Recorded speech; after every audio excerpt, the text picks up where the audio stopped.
The troubled souls that fill the rooms of the Malvern Manor are kept silent by the One. Who is the entity keeping these spirits from communicating?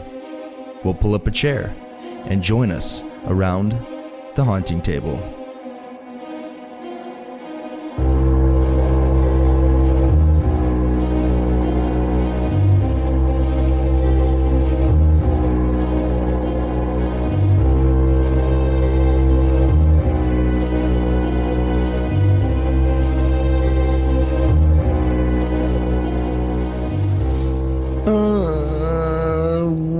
Welcome back, everybody. Remix. Welcome. What is this, episode 7? I don't know. Episode I can't count 6? past 5. Thank you, Western, for your amazing education. Really, what episode is this? Is this episode I don't know. 6 or 7? I don't know. I totally think forgot it's what 6. episode I think this is. Country House was 5. We're going to look it up real We're quick. literally going to look this up. Doing our research. This is the latest we've ever recorded an episode. Yeah, our brains are fried. My brain is fried. Yeah, episode 6. Episode 6. It's because we did the bonus episode last week. Yeah. But anyway, welcome to episode 6. Thank you. Yep. I just had to say because I took the time to look it up, so it's okay. Cool. Keep going. Keep going. Welcome, everybody, to episode 6. I'm your ghost boy, Jake Woods, accompanied by ghost boy Tyler Carroll. Hello. And Anthony Carroll. They just got married. I love him with all my heart. It was a beautiful wedding. Anthony Adamson. How we doing, ghost boys? Good. But anyway, we decided to name you guys. What did we decide to name them? You go ahead and tell them, Tyler. The fans, right? Yeah. So you guys have community. officially been deemed the Ghost Squad. The Ghost Squad. Hashtag Ghost Squad. Hashtag Ghost Let's Squad. go. Squad. Hashtag Ghost Squad. But anyway, welcome. Thank you, everybody, so much for your support. If you haven't already, go ahead and check out our last episode, which was a bonus episode 2.5 D&E, which I think personally was my favorite. It was a It was hilarious. It was. we were doing pretty well in that episode. But yeah, go ahead and listen to that. And we did you hear that? What the fuck was that? that squeak.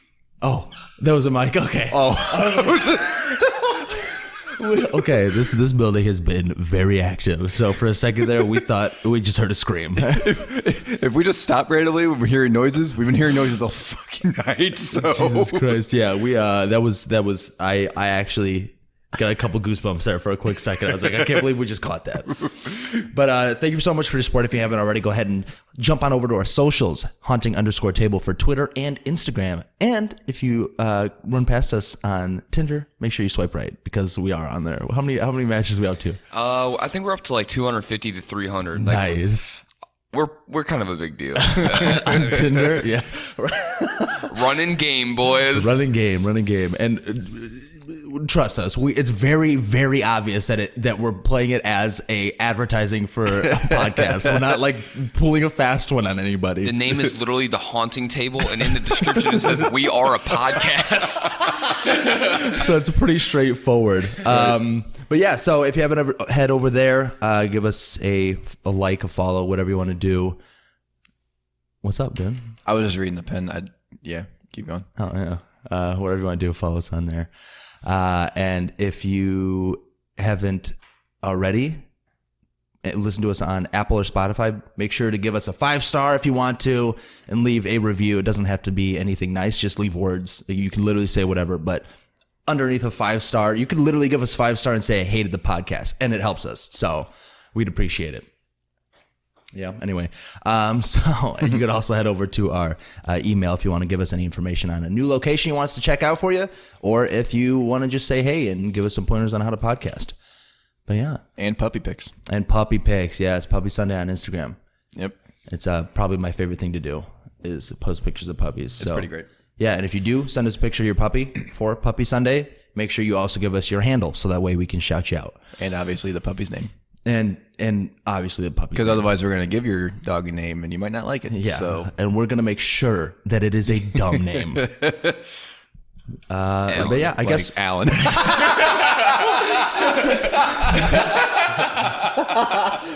So to anyone listening, Alan is one of our good buddies, and Yeah. we just give him as much shit as possible. Yeah, and if Rants you- him all the time. But If you've been following the podcast, by now you should know who Alan is. his name comes up, I think, every episode. It definitely does. But without any further ado, we got a lot to talk about, so let's jump into these disclaimers. And I just want to say, first disclaimer, first and foremost, we are not professionals in anything we do. We're just three ghost boys looking to find ghosts. Just Ghosts. like actual, Ghosts, yeah, just yeah. actual ghosts. Oh. I'm not a professional audio technician. I'm not a professional anything. I'm a professional idiot. Tyler's a professional troll, and Anthony's actually a cop. So that's a pretty dope profession to have Thank there. you. I appreciate it. But yeah, we're not professional ghost hunters. We're not professional ghost busters, and we are not professional ghost nutters. So thank you for that. And Tyler, what's the next one? Actually, it's me. Right. So Anthony, what's the next one? We worked this all out and we still fucked it up. we literally mentioned it in passing. It's weird because I was really just like, wait, what am I? He froze. Wait. His eyes got real big. Like, wait. No, he's supposed to be next on me. so my disclaimer is please, if you want to do stuff like us, go ghost hunting, ghost nutting, nutting, Ghost nutting. Nutting. As he pushes his glasses up. Ghost nutting. nutting. Make sure you get permission from the places or the police, law enforcement that Yes. patrol that area, because Absolutely. we are not condoning trespassing. No. And if I catch your stupid ass trespassing and you say, "Oh, the haunting table," I'm like, "No, I am a member, and you can fuck off." So Also, here's my badge. Let's take this to court. Yeah, awesome. So yeah, make sure you get permission first. Oh, yes. All right, now it's Tyler. Is it my turn? Now it's your turn. So the last disclaimer turd is... I didn't say disclaimer, juicy disclaimer. I knew I was gonna forget something. Did you not? I did not say. stroking out the It didn't, dude. It didn't even dawn on me that you didn't say it. I didn't say So it. that just- I didn't say it. Just say it real But quick. guys, so in other words, what happened was you just got a surprise juicy disclaimer turd on the chest. You were expecting something nice, sweet, and romantic, and then boom, turd on the chest. All right, Tyler. Boom, your right turn. then. All right. Go for it. Turd. Okay. Be respectful. Please be respectful Yes. to the building, to the ghosts. First of all, just don't be an asshole. Like, come on, man. That's our motto, because that's what we do. We are Yeah. respectful. Yep. Always try to be, for sure.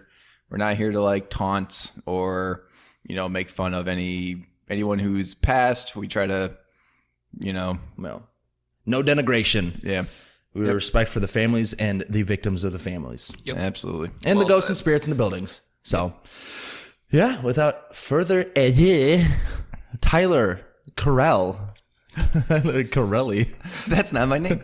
That's not my name. Where are we today, buddy? We are in Malvern, Iowa. It's a great little... Little. It's like 10 square Little. feet. Yeah, it's Small. yeah, pretty much. It's a city block. It's a very, very tiny place, but it is in Iowa. It is probably, let's see, so it would be Western Iowa, West Central Iowa, I guess is kind of where it's at. Pretty close to Omaha, but Malvern, Iowa. So originally, this was Milton. The village of Milton was established in the late half of 1869, and then it was later renamed Malvern when it was discovered that there was already a Milton, Iowa. Really? So Milton, I feel like Milton is such like a classic nerd name. it is 100% like pocket protector, Yeah, and pocket like all that protector stuff. glasses, yeah, Yep, yeah. exactly. So Top button always buttoned. Yeah, exactly. yeah. So Milton. it was one of 4 communities in the area that came from the completion of the Burlington and Missouri River Railroad on November 18th, 1869. So there's a few communities in here, I guess, originally. John D. Paddock was one of the first residents of Malvern. He arrived with his wife in September and put up a small 1.5-story building that served as their home and the community's first store. So I'm assuming just a general store. 'Cause there's always a general store in every Always. town. Yep.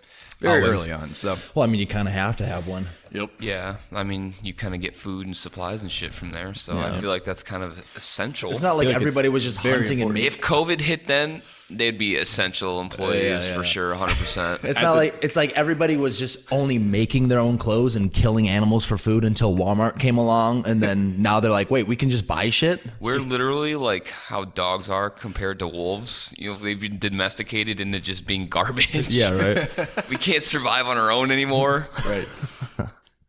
So the completion of the railroad, obviously, that is a big thing. I'm just pretty sure that every single town that we go to is just going to be like, hey, so this town was really tiny, and then there was a railroad, and then it got bigger.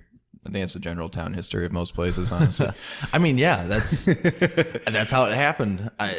There's not much more you can say about that. Like, there were no crops here. Then I planted crops. Now I have crops. That's like how it is. There's no village here. Now I got a railroad. Now there's a village. There's a sick railroad now, bro.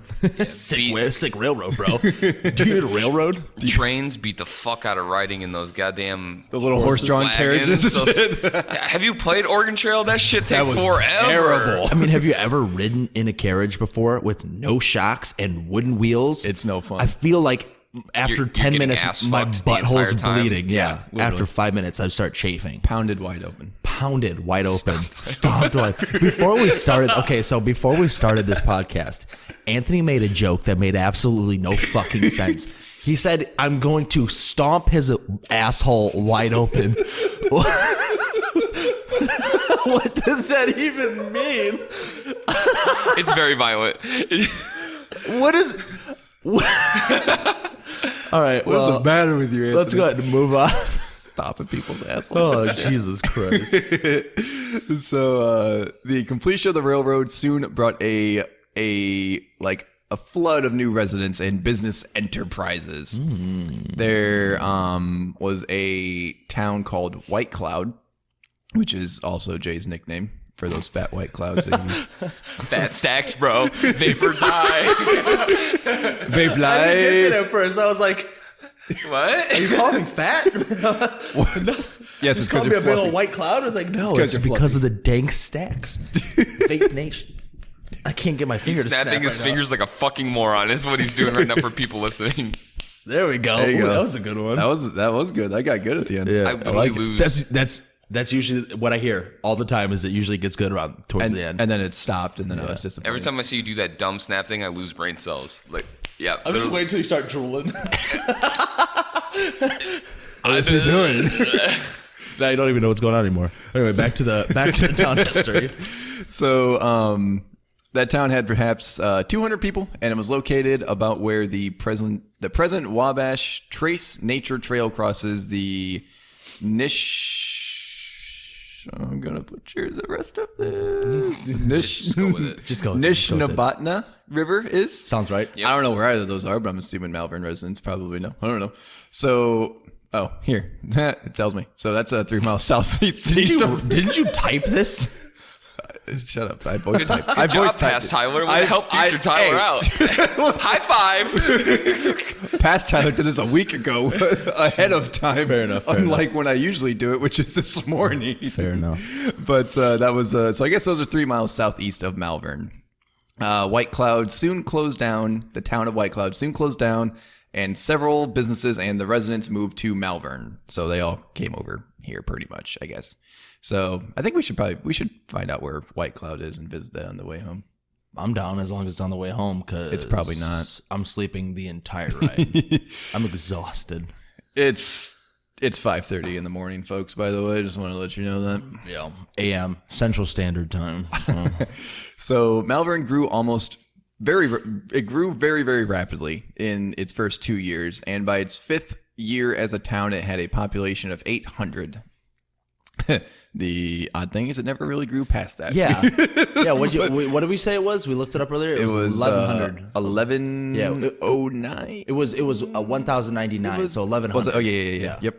So yeah, it had 1,100 people now. So it really hasn't got that much bigger. But I guess it was pretty big by its 5th year with 800 people. Yeah. Oh well. Anyway.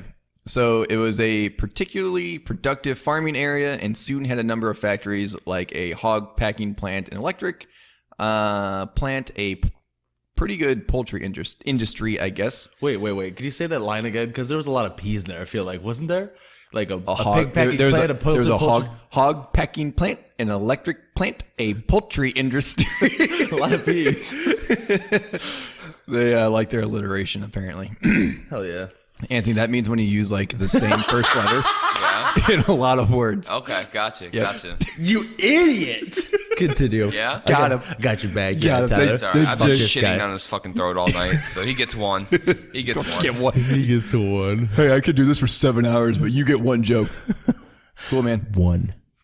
You get one. So there was a poultry industry, I guess, in the area that had that at one time had about 200 people employed.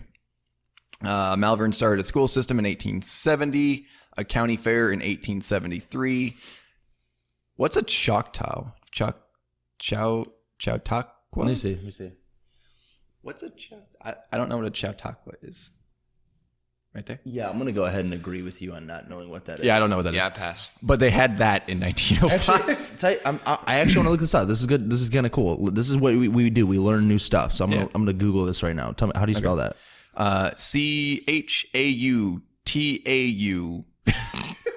Chautauqua. It sounds very Native American. Yeah. Oh, yeah. Chautauqua is an It's definitely. Iroquois word with a few meanings. Okay. A bag tied in the middle, or two moccasins tied together. Moccasins. moccasins. Yeah, why did I not know how to read that? Moccasins? I honestly, I want some of those moccasins where you put them on your feet. That's like, what's grassy ass. Yeah. Yeah, so I guess it's just a three-legged race, it sounds like. It's a bag tied in the middle or two moccasins tied together. It describes the shape of a Chautauqua Lake located in the blah, blah, blah, set of the educational assembly. Yeah, so three-legged race. maybe. I don't Is know. it like a fair or like a day or something? I It guess just it's describes probably- the shape of the lake. Okay. Well, I guess they Looking maybe this up have with some three-legged races and have some good times. Some Guess that was in 1905 when that started. This is, So cool. I think this is a place. That sounds like This something is a place. 1905 would do. Because it describes the shape of the Chautauqua Lake located in southwest New York. This area was the setting for the first educational assembly. Interesting. So, We are going farther away from the actual what we're trying to find out. hey, I don't care. I don't care. We're learning. This is that's cool fine. information. Yep. That's what this thing's about. We're going to go we with the history three-legged stuff. race because I feel like that. I feel like that's probably the most furthest- likely one, That's probably the furthest from what it is. I bet it has something to do with some sort of educational assembly. But let's say three-legged race. It's 1905. That's what they did for fun. They churned butter and then they All- three-legged race. So we had a school system in 1870, a county fair in 1873, a three-legged race in 1905. Boom, baby. I'm gonna just lean towards educational assembly, guys. So just in case we're wrong, so we had a school system in 1870, a county fair in 1873, and a school assembly in 1905. Covered our bases. There we go. Everyone's happy. Yeah. Okay. Yeah. Cool. So they built the town library, 1916, and then the present Liberty Memorial Community Building in 1926. So around, it didn't really give me a year. I think this would probably be like the 1950s. So there was a movement in Iowa that was called the Good Roads Movement. Let me guess. It was to get better roads. Yeah. So Nice. that's literally what it was. It was to build a whole bunch of roads across Iowa. So it was there was like a lot of the towns had their like roadways and all that kind of stuff. And then I think there was like a few, it was like the railroads were like the only thing that connected or something. And the thing was to build all these roads that connected all these towns. So a highway infrastructure, pretty much. That was the first idea, and then like a handful of other roads like kind of in between. So what it was, they call it the Good Roads Movement in Iowa. I guess Highway 34 was the one that came to this area, and the town was actually omitted from that, which caused some good economic stress. So maybe that has the reason why I didn't really grow past that 800 people. Like, Did really you had say 1,100. good economic Good stress? economic Did I? stress. Yeah. Fuck you guys. I mean, I can understand somehow where economic stress could be a good thing Maybe. for, learning the ins and outs of how to make it better. I'm gonna be honest. I don't know if I did say. I probably did. You said good fine. economic stress. It's cool. But it doesn't matter. I mean, it's not a big deal. I honestly thought that was like a legitimate statement though. Because I can see it. Yeah, I was confused a little bit. So. Oh well, they had some maybe good, maybe bad economic stress. Either way, whatever. Economic stress on the way. Got it. So at the time, it also had the Wabash and Tabor and Northern Railroads, which were also, I guess, having some economic stress. So they just were not doing good all around. So what? Nothing. I thought I heard snoring. So we got a buddy in the corner that's just sleeping because he's too afraid to sleep in a room by himself. Yeah, it's a far drive, so we needed some help to review footage, and we got this boy sleeping over here in the corner, and I heard snoring. He may or may not be flipping us off right now. So he was too afraid to go sleep on the couch in a dark room by himself. So here he is sleeping with us over here. With the lights on. Yeah. He wants to be able to open his eyes and see us. That's all it is. What a cutie. Big old teddy bear. Back to what Tyler was talking about. It also didn't help that in the 50s, the poultry industry of Iowa moved to Arkansas, I guess. So during the 50s and this Good Roads movement, they did not get a lot of love, I guess is a general idea. So they got good roads. They got shafted. Mm-hmm. They don't got shafted. Honestly, right now, getting shafted doesn't sound so bad. It's been a long year, boy. Your ass getting I've been single for a long time. I've been single for a long time. He's the Dust Bowl dry. Like yeah, there's yikes. You ever see those little small tornadoes on dirt roads? That happens in my butt crack. Jay just pulls his pants down, and it's just like a white cloud of just ash. Back stacks, baby. White cloud. They call me White Cloud. They call me White Cloud. So I guess all the successes of the Malvern community has always been correlated to agriculture. When fewer family farms and farm workers kind of became the norm in the 1960s, 70s, and the 80s, the economy of Malvern suffered as well, losing many of the established businesses that had so long lined the streets in this community. Today, it is a rural community, and there's just they're just kind of listed off a bunch of stuff that it has. So, rural community with a golf course, a swimming pool, a new library, swimming pool, a Casey's. A Casey's. We've made it, boys. We got Casey's. It's not small town America if it doesn't have a Casey's. Oh, 100%. It ain't the Midwest if it ain't got a Casey's. True. 100%. We had taco pizza with Doritos. Nice. Wait, we did? No, Casey's does. Yeah, but we didn't order that. We had Casey's pizza tonight, so me and Tyler were like, when the fuck did we get that? We should have got the taco pizza. Yeah, we done fucked up. But all right. That's all right. A bank, I guess a bank, so it just says a bank, which I guess is better than a certain hometown of a few of us who is banks, bars, and I can't churches. think of it. Yeah, I couldn't Banks, think of bars, and churches. Banks, bars, and I was trying to think of another good B word, but there's no B word for churches. Brothels. I was gonna say that, but I was like, nah, we're gonna leave that one alone. Banks, bars, and bitches.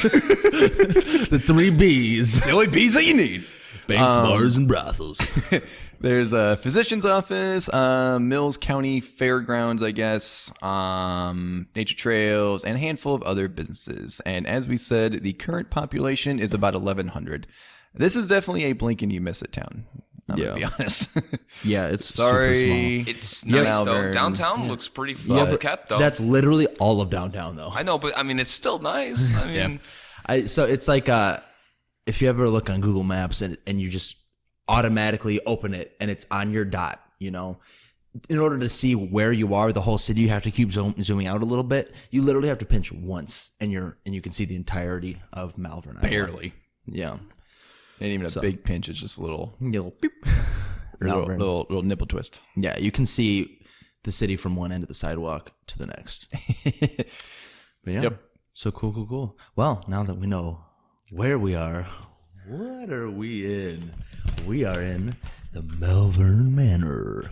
Bum, bum, The Malvern Manor, first owned as a family home by Mr. Isaac B. Ringland, which I believe is the person you can see behind us in the YouTube video. Right here, that dilapidated photo. I got a burp. Sorry, boys and ladies. I just drank a bunch of water. Anyway, so Isaac B. Ringland, and that was from... Wait. How does that make you how do you burp? How do you get a burp from water? I swallowed air. Do you just not know how to drink properly? I hope you guys know that you seem like assholes right now. If you think you've never drank water and had to burp from swallowing air, you're lying. And everybody listening to me has done this before, and you guys sound like He dicks. fucking drinks the water like Cookie Monster eats fucking cookies. I don't even. I just push my tongue out so it just falls in. I don't even have to swallow. I don't even have to gulp. But you assholes. But that was from 1827 to 1880. Originally from Pennsylvania, he moved to Malvern in 1869. Nice. Working in the lumber business. Working in the lumber business.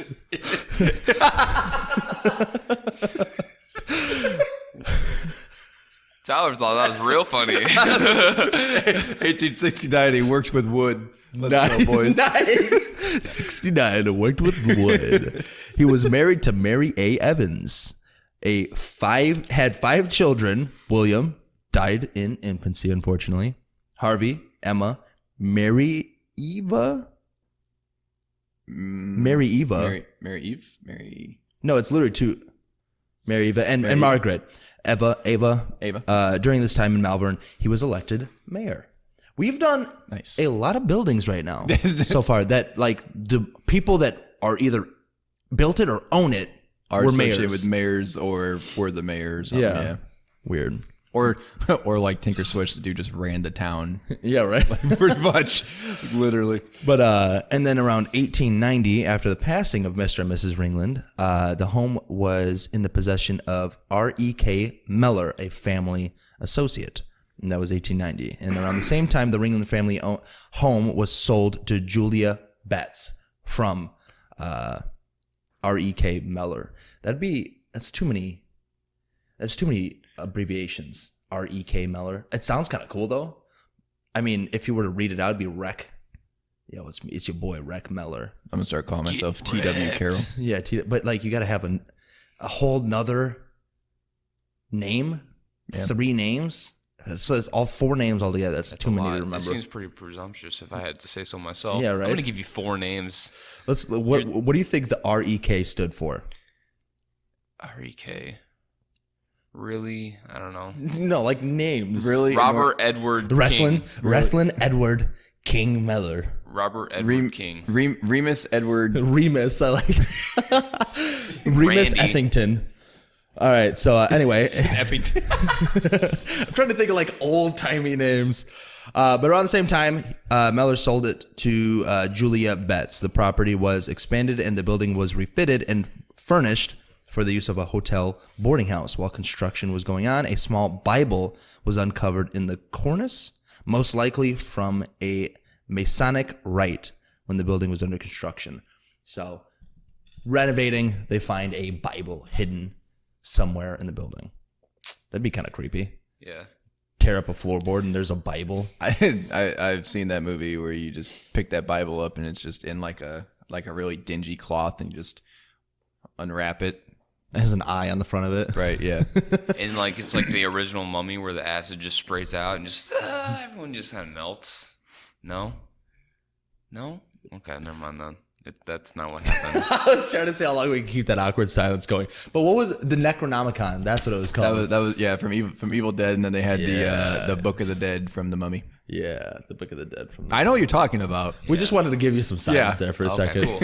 I know exactly what you're talking about.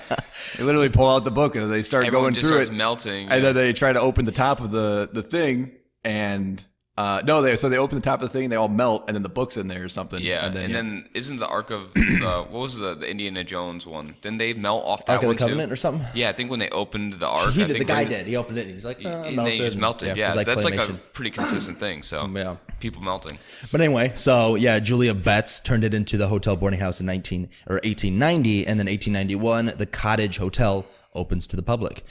Fast forward 4 years, 1895, after Julia Betts passes away, the cottage hotel was purchased by Dr. George A. Averill in December. Dr. Averill spent hundreds of dollars expanding the property to house twice its former capacity. His hotel was very popular with railway travelers, and the boarding house was the residence of the local doctor, I.U. Parsons. What's with all these abbreviations all over the place? But that's like the most awkward abbreviation to call someone I.U. Parsons. I.U. Parsons. I feel like I'm making 3 statements there. Yeah, I don't know. I feel like they just didn't have enough time. You know, they To had to write work it, all day yeah, and they true. didn't have lights and stuff like that. So like, I can't spend the time to say your full name. I just gotta Okay. abbreviate everything. Okay, could you please Google for me when light bulbs were invented? Real quick for me. Just do this for me. Did you just... Well, there was candles. I was making a No, fucking no, joke. no. I want to know when light bulbs were invented. Because when was that? When was the date on this? Was that like 1800s, right? Yeah, 1895. That'd be close. It'd be real close. 1879. So they had lights. Kind of They the first. had lights. They had lights. But it's Malvern. I don't know if Malvern had lights at that point in Jesus time. Christ. All right. Well, anyway, so yeah. Dr. I.U. Parsons lived here. The property was eventually sold to his son, A.D. Averill, which is also a doctor because there's a lot of Averills, whatever. A daughter, Florence Averill, while George retired to California, and daughter Florence Averill while George retired to California. See, he did the right thing. If I'm retiring, well, I don't know if I'd retire to California nowadays. Back then I would, not Florida. I don't know why people retire to Florida. California can... Yeah, California now. California sucks. yeah. You know it. California, you suck. You know. Like, you gotta know. You know. There's no way you don't know. But anyway, that was in 1895. Now, 1903, due to failing health, Mr. Averill leased the property to C.W. Reed, Told you. I fucking told you. an Omaha hotelier who runs the cottage hotel for the next 2 years. So that was 1903. 1905, Averill trades the property for 300 acres of land. How many times is this like within like A year lot. after I mean, year that's- after year? That Just- is legit. I feel like that's a lot of change in hands. Well, I mean, in a small town, there's a lot of like moving forward, moving on, you know? It's not like you can diversify here. That's true. Yeah. So maybe they just get tired of being like, okay, cool, yeah, here's your key to your room. Yeah, second door on the right. Okay, I'm done with this shit. Averill trades the property for 300 acres of land to a Mr. H.J. Bauer. I feel like the names are there, but where I've been pulling this information from didn't put the names in They there. don't care about the actual dates. Yeah. It's just like Honestly, they probably pulled them from newspapers, and newspapers didn't really give a Yeah. shit, so they just abbreviated that's everything. probably true. Yeah. Yeah, most of this information I got was from Malvern Manor's website. So the majority of it. I got to burp again. That's the pizza. Too much goddamn water. Anyway, choose a property. That was 1905, 1906 to 1956. The cottage hotel passes through many hands. So many hands now that we're just like, okay, we're going to stop telling you the hands it passes to and just say that now every person did not stay more than a year.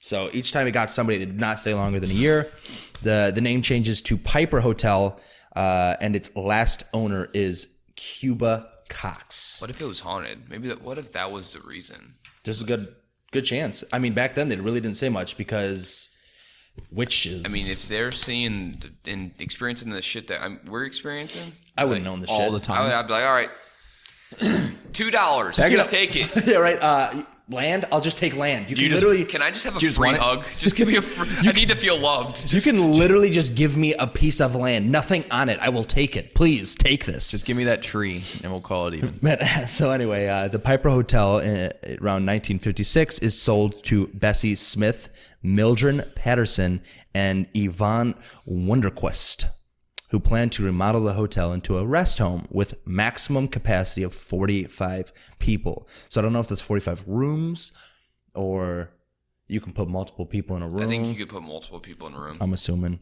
The building reopens in October of that year as the Nishna Cottage Nursing and Rest Home. And then the Nishna Cottage then becomes a group home, which I'm not really sure what the difference is. So nursing home was from speaking with Josh, I interviewed Josh. It sounds like the nursing home was just like a normal nursing home, and then the group home was almost like a mental facility to where you couldn't like leave, because some people could, some people couldn't, depending on, because it housed a bunch of different, like alcoholics were here, like drug addicts were here. Gotcha. So it was a nursing home, but for all likeness. And then there was like some people with like multiple schizophrenia and multiple like personality disorder, and those like people were dangerous, and there were some murderers in here. Well, it shows here that, so that's the niche is a group home, but then around 1970, a former employee of the niche cottage, Geraldine Foster Reed, takes over ownership of the group home. The group home eventually turned into a care facility for mentally disabled, and ultimately closed due to multiple health code violations, which is, I'm assuming just bad fire coverage, handicap, inaccessible. Gotcha. There's a lot of rooms upstairs that didn't, Then maybe just the way it was worded, group home was just I don't know, maybe it was like a nicer living, way, like an assisted living place. I don't know. Yeah, maybe it was just a nicer way of saying it. But so that's what we are in. We are in what's called the Malvern Manor, which is pretty cool and pretty freaking active. So before we get into talking about how active it is, let's talk about what's causing the activity. So there are a couple of main things that happen here. I'm going to go off a list of what I have here and tell these stories. I kind of paraphrased it. I pulled this off of a website. And for the most part, we've almost experienced a good amount of this stuff. So one of the main entities is a girl by the name of Grace, who there's actually a picture of her. She was actually here, and there's only one known picture of her, and it was on this website. So she was a bigger girl.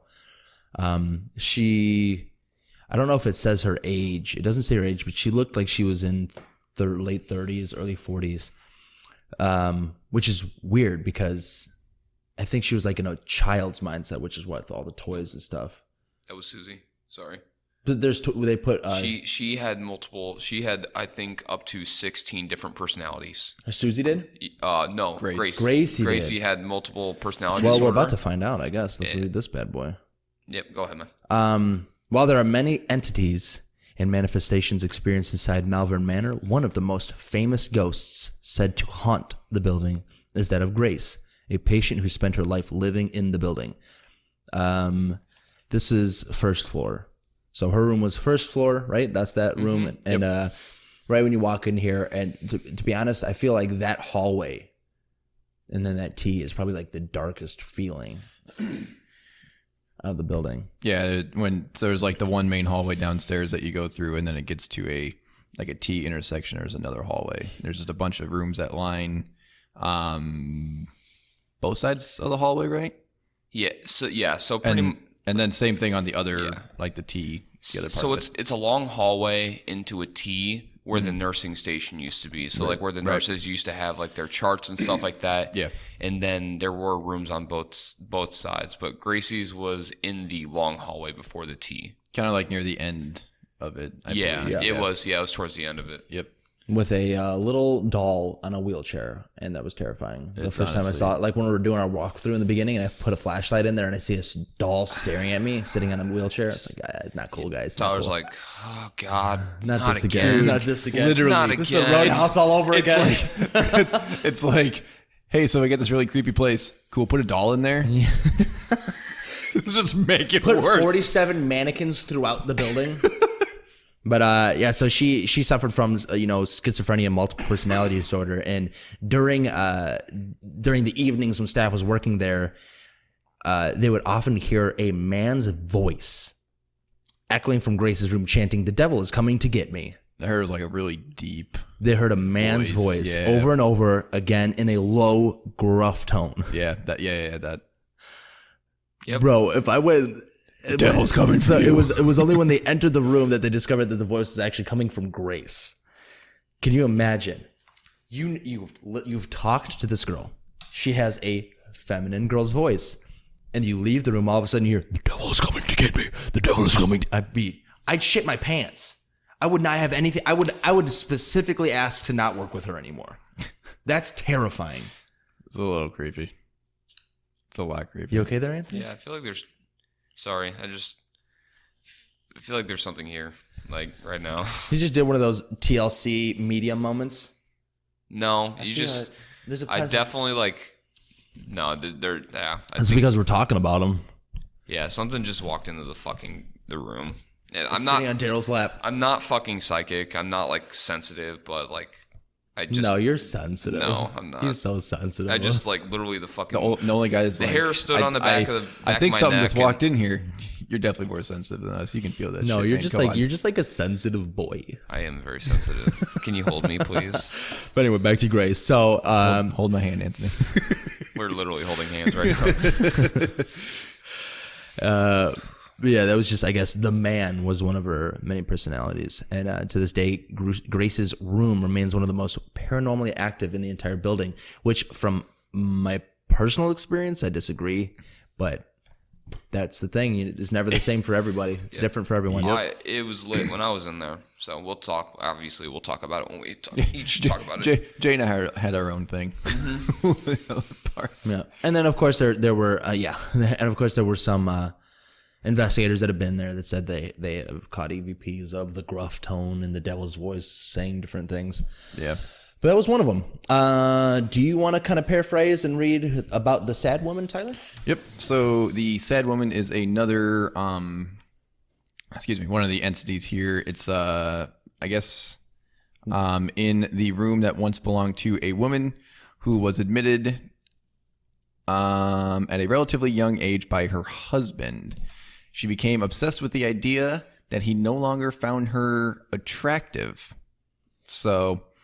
And it sounds like, I know what some of you might think, like, oh, whatever, get over it, buck up.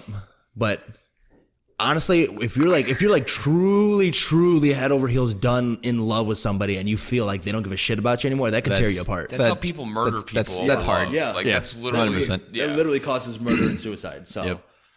So, and she also, from the sounds of it, she probably also had a little bit else like that wasn't. Yeah. Right. Yeah, she was dealing with some stuff probably. Yep. So,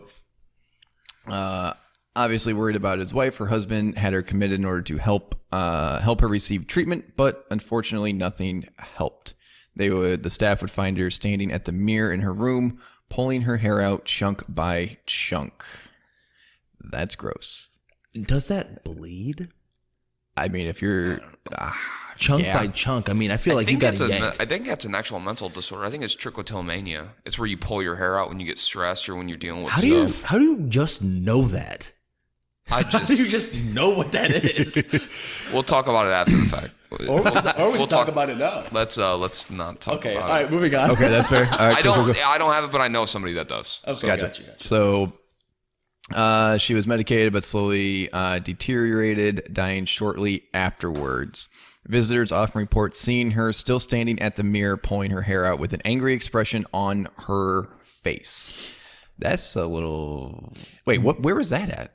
I don't know where that room was. I think it was just like around the building. Okay.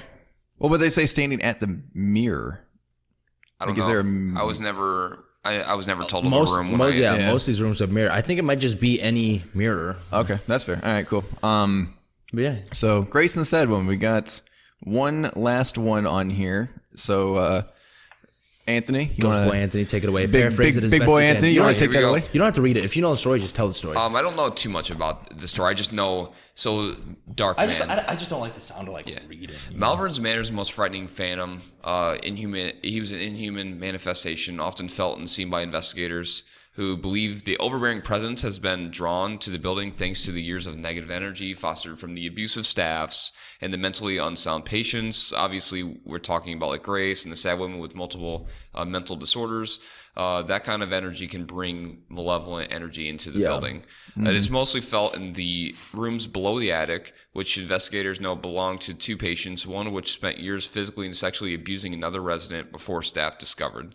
That area seems to be the center of the darkest activity when you consider what was happening in that part of the Malvern Manor. It's no surprise that the most sinister force would kind of gravitate towards that really dark, sadistic kind of shit that's been going on. Is that? I think that that's number one. Is that number one? Yeah. Okay. So yeah, go ahead. You explain. Yeah.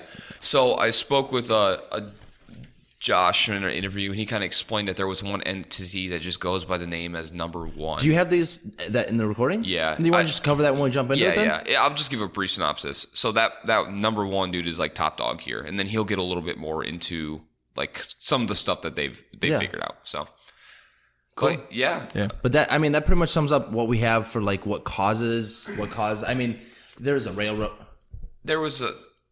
Sorry. That sounded weird. I heard like weird sound, but we've been hearing weird sounds all day. Yeah. But yeah. So I mean, other than that, do you have any stories of anything else other than? Most of my stories are actually covered in the interviews, so cool. I'm not gonna, kill his vibe. So then, in other words, Anthony, now that we know where we are, what we're in, and what we're dealing with, let's go ahead and jump into your portion here, the interviews. Pass the aux, baby. Let's get that QQQ going. Yeah. QQQ. So I interviewed Josh Hurd. He is the manager and tour guide of this place. He was phenomenal. He let us in here. Super nice guy. Yeah, he let us in here free of charge. Normally, they charge, and he gave us, he let us in here so we could sit down and do our podcast and hopefully spread some good words about the activity here. So please, as he showed us support, show him support. And go to their website. Do you know what the exact website was? TheMalvernManor.com. Okay, TheMalvernManor.com. You could just type in Malvern Manor, and then on the Google image, you could hit website, and it'll take you right there. You can schedule your stay here. People stay here for weeks. Yeah, it's like literally it's every day. It. Yeah, this place is booked up. We wanted to be here sooner. Yep. I actually called and talked to Josh almost when we first started the podcast. Yep. That was what, like 3 months ago? Yeah. 3-4 months ago? It's been a bit. So he was like, it was either we do this Sunday to Monday or we come back in January. No, thank you. This place is cold as shit as is right now. So this is a That's why for those YouTube people, we're starting a trend with our white shirts over our hoodies, looking like fucking morons. Yeah, we're bringing the hoodie underneath the long sleeve back. Yeah, buddy. But he's super awesome guy. Go to their Google, like they have a Google Calendar to put your date that you want, and it'll send him an email. He'll contact you. So that's my plug for him for being such an awesome person, and Malvern Manor being such an awesome building let us in. So pretty much, I'm not going to give all of this, but he said pretty much what everything Jay said during the his history portion. So good job on that research. I appreciate it. So we're going to jump right into Q1. I asked Josh about who was in the group home. And this is what let me make sure I get to the right one. Like who stayed, or like just who the ghosts are. Ghost entities. And the ghost entities in the group home. Cool. So there's a lot of cues in this one. So you're gonna get a heavy dose of Josh, but he knows his shit, so that's why. It was really the only interview we got. So. Yeah. So the clientele there was. Oh, sorry. Actually, sorry, it wasn't ghost entities. It was just the clientele for the mental facility, like the type of people that the mental facility housed at that point in time. Okay, gotcha. I will say, basically, things that we see every day, people with Down syndrome, people with drug and alcohol abuse, but very common type ailments. Then, of course, you have people on the opposite side of the coin with more exotic type of cases, such as like DID, or what we used to refer to as multiple personalities, schizophrenics, even murderers are housed there. So it's a very eclectic group of people kind of coexisting together. Yeah, so you have murderers that are mentally insane. You have... Wait, there were murderers then came here? Yes. To just like roam free? Yeah, there's a character that we'll talk about that had killed a few people that resided in this place. And that would be people, if you've heard anything about the black kind of entity, or the shadow man that kind of runs at people. The one, or the dark. No, I don't think that's him. I think that's a completely different entity. Really? Yeah. So I think there is somebody that's behind the scenes, which is the number one that kind of controls everything. And I believe that black entity, the shadow figure that runs towards people, is that person that murdered a few people. And we'll get into a story with Josh later in time. So the next QQQ. Any accidents in the building, pretty much. I asked him, was there anything horrific or anything that happened? And This is what he had to say. Yeah, I say, like, even back in the day when it was running as a hotel, we found, just doing research and all that stuff, 4 at least suicides, where people would come, they would check in, and then they would, for whatever reason, decide to end their own life. Things like that. Now, of course, during the nursing home time period, numerous people lost their lives. I guess that's to be expected. Yeah.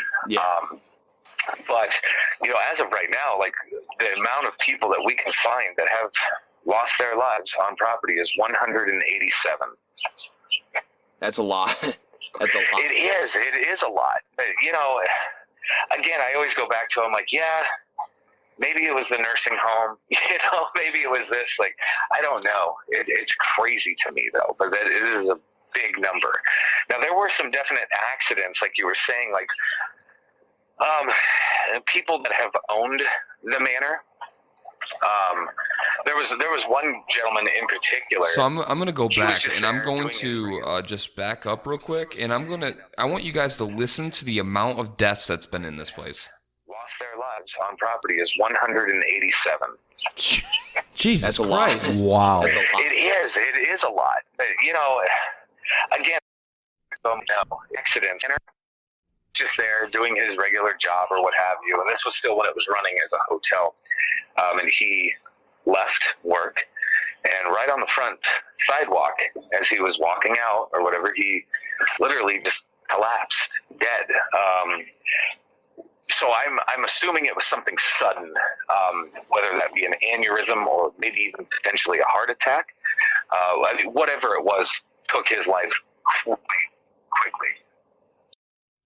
So you had those 5 suicides happen when it was a hotel, and then you had the old folks passing away, most likely from natural causes because they're elderly in a nursing home. And then obviously I'm guessing you had some people die of physical ailments during the mental kind of facility days.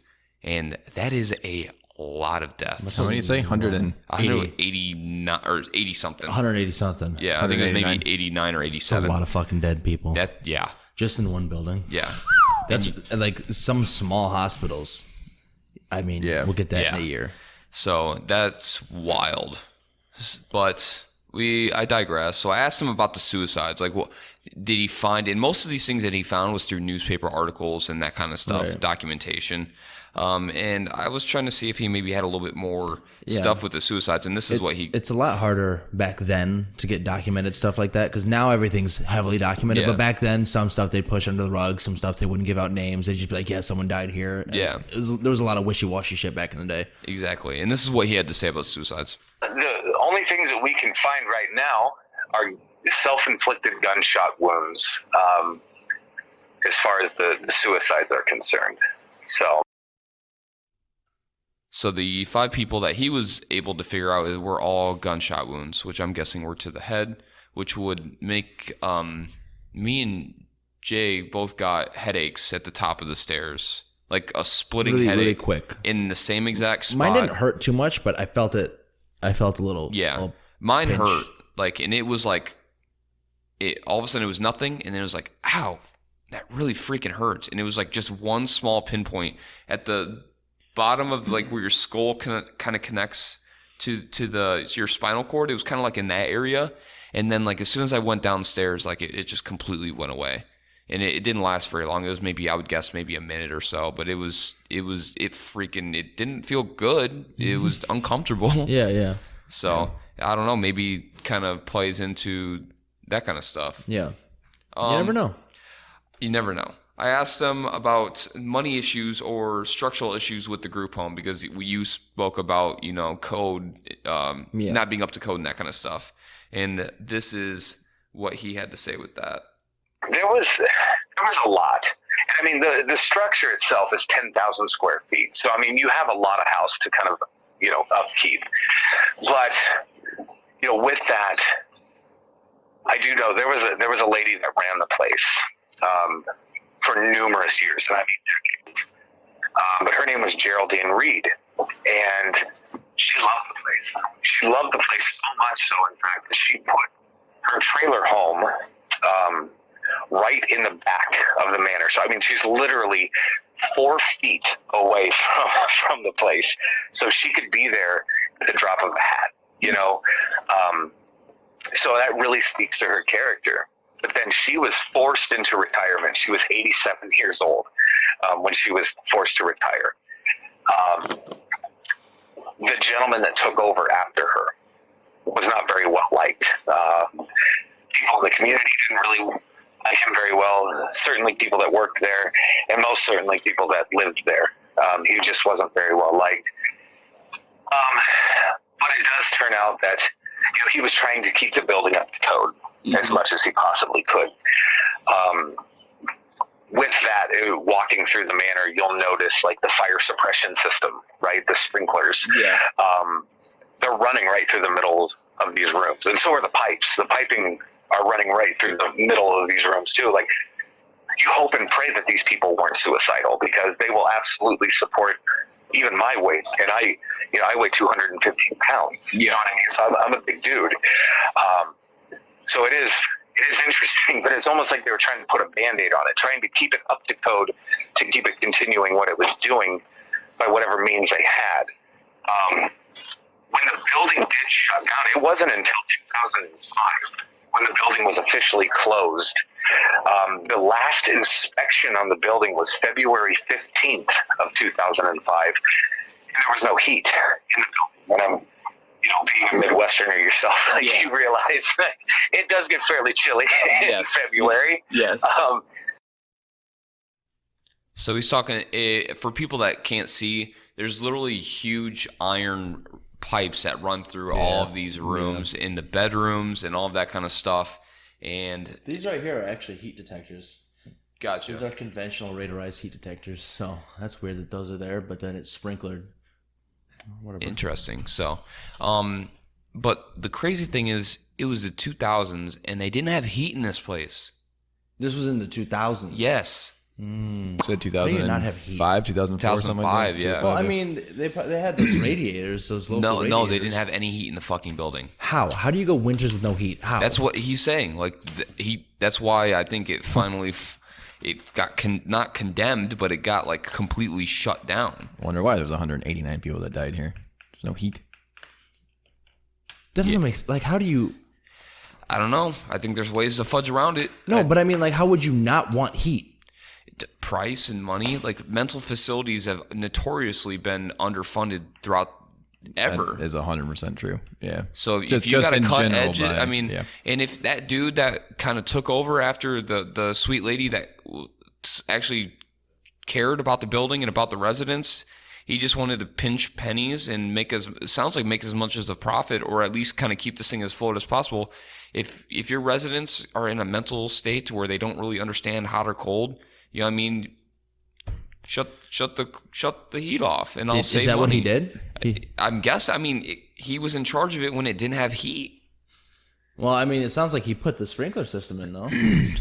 That's probably because he had to. Like, you know what I mean? It sounds like he only did the necessities to keep this thing running. To keep it like government open. Shut down. Yeah. I don't think he went the extra mile to make things comfortable for his residents. Yeah. So I asked him, was there any neglect or abuse in the home? And this is what he had to say. There was a couple little stories like that gentleman that I was just talking about that owned the place for a while. Mm-hmm. Apparently at one time there was a client or a resident, for lack of a better term, who was asking for something. Went down to this gentleman's office, was asking for something very specific. I don't know what it was. But the owner of the place said, no, that's okay. Just go back to your room. Well, this resident wasn't very compliant and wanted whatever it was that he wanted. But anyway, it started with a verbal altercation between the two. Well, then the owner of the place ended up losing his cool and ended up getting physical with this gentleman. So much so that it was like, blood and all this stuff. But I mean, it was pretty bad, I guess. Like, just really whooped this guy pretty good. So that is like one of the biggest stories that I've heard that stuck out to me. For the most part, though, it does seem like everything was kind of chillaxed at this place, really, because like these people were able to intermingle with one another. Yeah. There were also, some of them were even able to leave the facility if they wish, and they could go to a local restaurant. They could grab a burger or whatever they wanted. So, along with me kind of talking shit about the guy about like not caring and kind of cutting corners, which I feel like it's my theory. It's not, it's not factual, but it's opinion based. He beat the shit out of a resident. Yeah. Sounds like that was probably mentally handicapped. Yeah. That you have absolutely no business touching at all. No, 100%. you should not be running a home. I'm sorry. Literally. Nope. You literally get the F out. That's like honestly one of the worst things you could do. Yeah, exactly. Like abusing somebody like that is terrible. Sometimes they do have to be restrained, but that's restrained different. and literally punching somebody to the point that they're bleeding and different. Getting an ass whooping. That's not the same. Yeah. It's like disciplining your kids by telling them no and then just beating them. Like that's two completely different things. Yeah. Depends on the kids. Sometimes they need it. No, I'm just kidding. It's a joke. Stop It was a it. joke. I probably deserve to get punched in the face if he's not a child. I definitely deserve to get a shovel in the back of the head a couple of times. But the facility was unique. I didn't get a shovel in the back. The facility. It rings through too today too. You should Do it, please. Just do it. do it. I'm trying to keep my composure. You guys Fuck composure. Honestly, the best thing is like breaking Anthony because he tries so hard to like just keep his cool and just keep it going. Like hey, to be honest, we've been pretty good for the past. Honestly, this is a nice flow. I will. But it hasn't been as cutting up this time. I feel like we're just getting to the facts, man. I don't know, dude. I don't like what we've become. Where's the fucking fame's gotten to our heads? This is no fun anymore. Downloads. I used to enjoy this. Now I feel like I'm coming here for work. Yeah, I know. I never wanted this to be like a 9 to 5. I'm thinking about retiring, man. All right. Anyways, maybe doing some PI stuff. Yeah, that would actually be kind of cool. Okay, joking aside, some PI like ghost investigating would be pretty dope. That'd be awesome. We could bring a table and then after we investigate, we could record a podcast. Yeah, just an idea. I'm sounds kind of like what we do right now. Nah, it's different. Okay, it's different. Gotcha. I don't even know what the fuck I was talking about. Oh, now I remember. We'll call it the PI haunting table. Okay. Something just popped into my head. Okay, that's smart. That's a big brain move. Yeah. Can I start again? Yeah. Go ahead. So this home housed people that were murderers, and then they housed just like alcoholics and stuff like that. But they allowed some people to just leave in and out, which it was an open facility to some people where they could grab their own food and stuff. And then there were other people that couldn't leave. Yeah. So I asked. Yeah, I bet. It's just it seemed like a very weird kind of atmosphere. Well, I could assume there's probably somewhere they're like, from the looks of it, this guy seems like he can handle himself out there. And then, there's Gracie who sits in a room talking like a dude saying the devil's coming to get me. And you're like, how are you housing people like Gracie and then murderers in the same facility? Or that is the crux right there. That's crazy. And you wonder why there was somebody being raped in this place? Yeah, because the ability to murder is, I think, somewhat of a mental illness. Yeah. But gotcha. They don't, you can, to an extent. Yeah. But a normal person isn't, I'm sorry. But you can still, you can still be of soundish mind. Yeah. Right. Gotcha. So, you can learn how to trick these, mentally handicapped people into doing your bidding. Yeah. Which is crazy. Yeah, it is. People take advantage of the mentally handicapped all the time. I see it all the time today. at my job. Yeah, it's infuriating. You can still get murderers sent to mentally handicapped, assisted living homes. Yeah. Well, I'm guessing hopefully they learn and put them in a max security sure they do one at this point. But I'm just saying this was fucked up here. But back during this, that was Yeah. not what Oh, you happened. killed somebody? Yeah, go into this area where you literally are not. Just a bunch of alcoholics where they're just in here trying to get better. Just Like, stay downstairs. You can't go to the Casey's. Like, okay, Yeah, fine. you're a murderer, dude. I mean, you can go to the Casey's, just probably just try not to kill anybody on your way. All right, I got your word. You All good? right, We good? cool. We Yeah, we cool? good. We cool? Okay. You can't dine in, but you can drive through. You're not allowed to go in, but you can pick up. I ended up asking him like, Yes, you can go back. okay. I ended up asking him like what to expect like here, and this is what he had to say with like paranormal activity. in this building. One of the biggest claims of activity is people running into what we call the shadow man phenomenon. Down this very long, dark, creepy hallway, there is this room. It's room number 2. And typically what happens is coming out of room 2 is a very tall, black humanoid figure that will come out of the room. He will turn and then run at people who are trying to just observe this phenomenon. Traveling the distance of probably about 40 feet in less than a second. Oh, wow. It's very, very fast. It's certainly not a natural type of motion. So this is also what's sending the majority of people out the front door, myself included. Like, no kidding. But it is interesting to me because then having experienced this for myself and now seeing other people that have now experienced this, it fascinates me because nobody is getting hit or scratched or punched or any of that crap. Quite literally, the second we flinch or turn our focus away, the phenomenon's past. It's done and over with. Oops. After. All right, sorry about that. I accidentally hit. Oops. I fucked up. I fat thumbed the shit out of this. Yeah. So that's talking about that shadow figure that would literally run 40 feet in like seconds, like right at you, and people would literally see that and then just run right outside. I'm done. Well, no shit. You got touched and you were out. Think of seeing like a freaking huge ass shadow figure running right at your grill. Just like, what are you giggling about? It's a joke. I got to tell you after the podcast. Okay, gotcha. Okay. Okay. It's so over my head. I don't even know what the fuck's going on. It won't be. Gotcha. Yeah. So he's just explaining, but as soon as the shadow figure sees you flinch or you turn away to run away, it just like stops, and nobody has had like physical contact by that shadow figure, which makes me believe it's not number one. It makes me. Has there ever been anybody that didn't flinch or didn't move? I don't What does know. it do? Does it just like, all right, I guess I'm It's lowering just my a shoulder. game of chicken. It's just a gigantic game of chicken. I guess I'm lowering my shoulder in this bitch. Are you nervous? Yeah. Are you nervous? You nervous? Oh man, good times. Good times with that game. Whoever, any of you fucking 90s kids or early 2000 kids, you ever play the nervous game? Good times. So I'm not even gonna touch. I'm telling you, man, it's been a long year. All right. I'm not even gonna touch that one. I wish you would.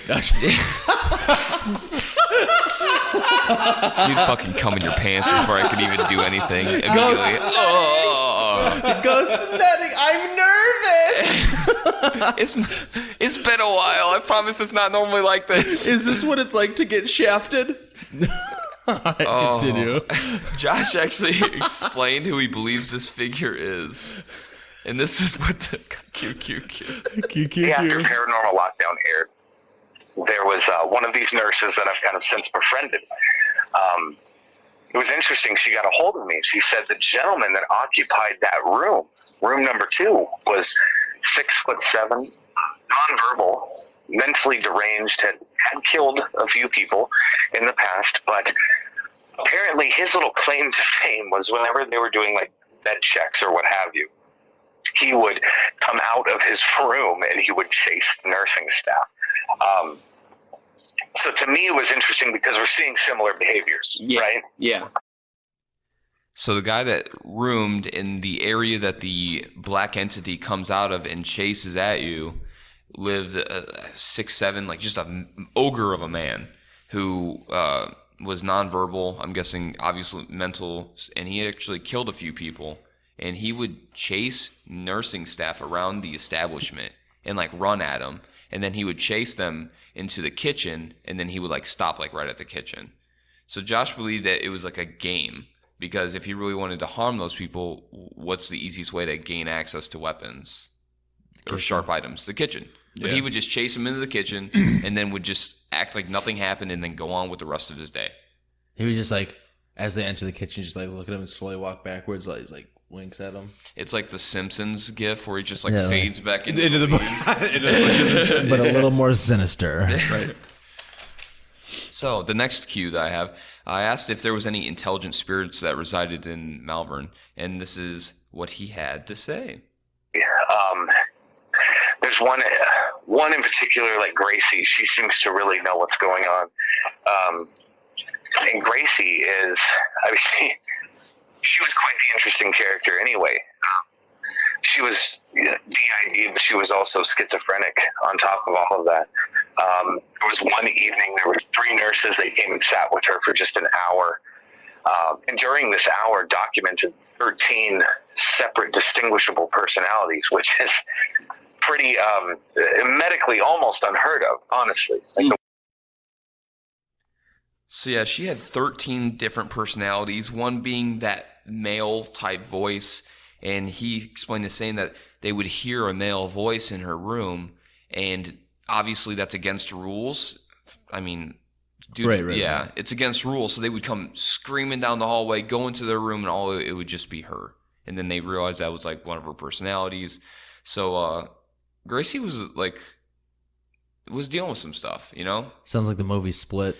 But I was about to say that, actually. She was the most intelligent, and he would sometimes just come in. He would sit down and just talk to her. Like, he says that she's really intelligent, that he'll just like shoot the shit like I would with you guys, and she'll shoot back like EVPs on his recording, and that's how he gets a lot of stuff with Gracie. So he said she's easily probably the most intelligent, responsive spirit here. Did you get anything from Gracie? Because I didn't. You listened through it, though, right? We'll talk. I'll talk a little bit when we get into the investigations. When you did your solo. Nothing in the solo, though. There was some footsteps upstairs, but besides that... Yeah, upstairs there's a lot of footsteps. I felt upstairs. like after the first time, she wasn't really in that room anymore. But the first time me and Daryl went in there, definitely she was in that room. And maybe the one came and told her to shut up. I really do feel like that's what was happening a lot tonight, if you want my honest opinion. I feel like there were people here, and they were like running around, and you could hear the bumps, and they were trying to kind of communicate to us, but they weren't like verbal communications, because I feel like it felt like something was here, and it was like I couldn't explain it, but like it felt like there was a divide, which I normally haven't felt in any of the places that we've gone to. Like, I could feel that this place is like the most active place that we've been to, and I know I keep saying that, but this place is definitely the most active place I've ever been to. I agree. Clarendon Hills was amazing. Like, that was cool. But this just has so many spirits and stuff like that here. Yeah. I feel like it was constant. It's constant the entire time. Literally, something happened the entire time. And but it felt like they weren't reaching out for us, like, to communicate. It just felt like they were just observing from afar, which really makes me feel like number one was just like telling them to shut the fuck up. Yeah. So, the next cue is, I asked if there's anything dark or evil in Malvern, and this is what he had to say. What it is, I'm not quite sure. I will say this. It seems to be male in nature. Like, the voices that we've got do sound male, like this rough, nasty, gravelly type of voice. Only referring to himself as number one, which I also found interesting. Number one, like I said, is kind of an anomaly to us. We will be doing like an EVP session, for an example, in whichever room that you would like, but you'll hear the spirit like start to answer, but then you will hear this number one entity or whatever like shushing them, telling them to shut the F up and don't tell them anything. Wow. So, like, almost like don't tell them anything. Like, I don't want your story to be told, or I don't want them to have any information. It's very odd. He also does not seem to really enjoy any religious type of reference. I don't know. Like, the last thing in the world I want to do is like throw out the D word, right? Yeah, Something like that, because I do feel it's overused. But I don't know what to make of it at this point in time. So he calls it number one. We just say the one because it's a little bit easier to say instead of having that many like syllables, like, and it's easier to flow into sentences. But the one, number one, however you want to go with it. Yeah. He's obviously in control of this place, and not in like a good way. He's not looking out for these other spirits. I feel like he's kind of keeping them trapped here, whether he's legitimately keeping them bound to this place or just controlling their every move, or he's literally telling them to shut the fuck up in EVPs and not to tell their story or anything like that. Like, that's, and he said the D word. If people, that demon. So demon, yeah. Yeah. So Not the B word. no, Bitch. but that's who I think is biting and doing the physical stuff to people, and I think that's why I don't think he's the shadow figure, because I believed if the one or number one was a shadow figure, that he would run into people and harm them down that hallway instead of stopping as soon as somebody push them or do something. You know what I mean? And it's just this place is wild. I just there's so many different cogs in this like house of each entity has their own personality. Each entity is just so many. The spectrum of spirits is wild here. So I asked if Josh actually talks about some of the physical injuries that have happened from what I believe this ghost, and this is kind of what he said. Like, seems to kind of like respect that more. Almost, you're going to get a better reaction if you're coming at it like that. If you walk into a room and you sit down and you just start to have a conversation, right? Yeah. And you're just asking questions and having fun with it or what have you, as opposed to coming in guns blazing, and like, show yourself and all this. Yeah, it's It doesn't really bode well. They're people. Talk to them like people. That's kind of like exactly how I've always thought about it. And like you just said, man, like when people are aggressive like that, which I mean, I will never tell anybody how to investigate. You know what I mean? I'm like, this is yours for the night. But yeah, people have been, like, the physical stuff that does happen to people, like the biting and the scratching and the punching and the kicking and all that stuff, that usually does happen after they've been provoking in some way, shape, or form. So it's like, well, I'm not saying you're asking for it, but I mean, you're kind of asking for it. So there has been some kind of physical contact that has happened in that building? Very much so. Okay. So there's been biting, scratching, kicking, and punching in this place. And we'll jump a little bit more into that later. But but we didn't provoke, though. That is literally, yeah I know. I think he's kind of a dick. Yeah, it is what it is. Not Josh. Well, the spirit. We'll get into it. But that's why I'm always anti-provoke. Like, it's just it, and they understand. I'm glad we're all on the same. It doesn't get you anything. No, there's no point. It's just gonna get you freaking haunted, and I'm not about that life. So I like hunting and ghost nutting, but I don't want to take that shit home to my family. No. So No, thank you. So I asked like what year Gracie was there, and he kind of explained what year Gracie was there, and then got into the shadow figure type, that the large man, and this is what he had to say. In the 2000s when she was there. So fairly recently. Yeah. And the big guy that room 2 was the same time frame? So he was actually it was the mid to late 90s. Okay. Interestingly enough with him, he was only in his mid 40s. I mean, he was quite young, really.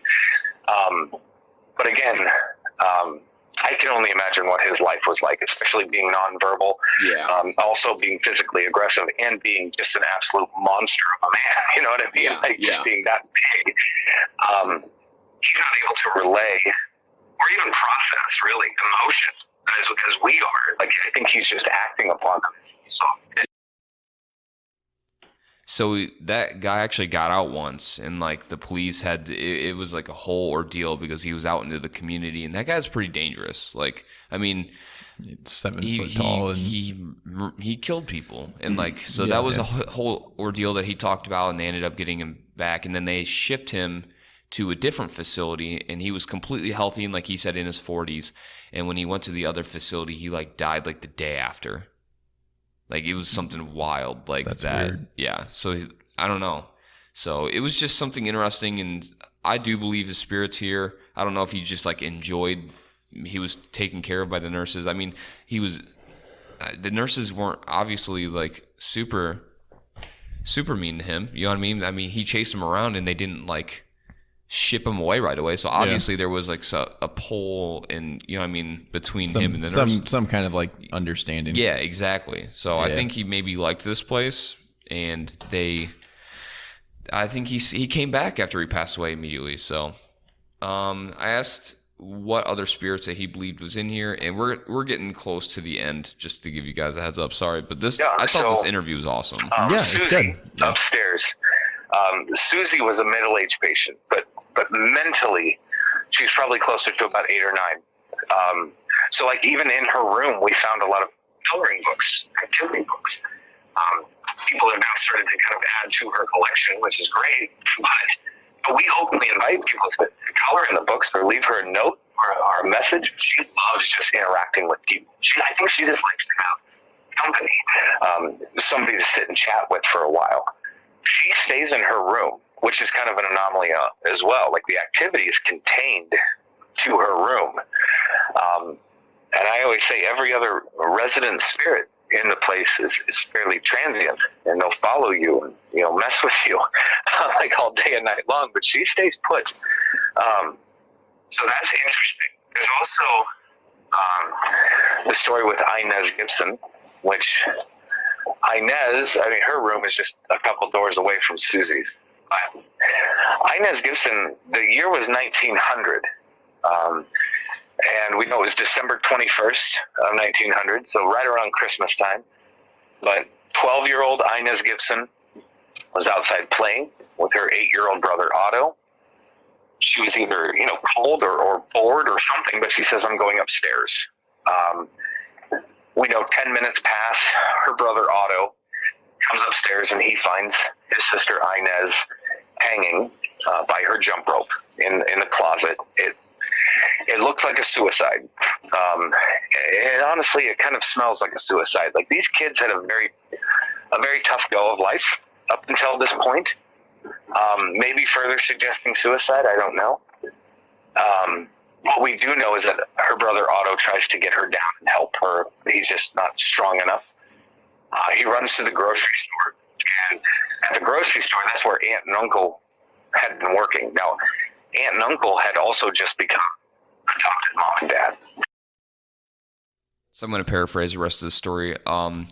So it sounds like she actually, the rumors are she actually didn't die here. She died in the building across the road. But we talked in our previous Clarendon Hills episode, when you have a ton of spirits, I think, gathered in one location, I think it just starts pulling other spirits into it like a magnetic force. Yeah. Mm-hmm. And yeah, some say it was natural, not natural causes, but it was an accident with the jump rope. Other people believe it was a suicide. How I don't know. How does an accident with a jump rope turn out to that? I don't know. I don't. Maybe she was murdered. I don't know. So yeah, who knows?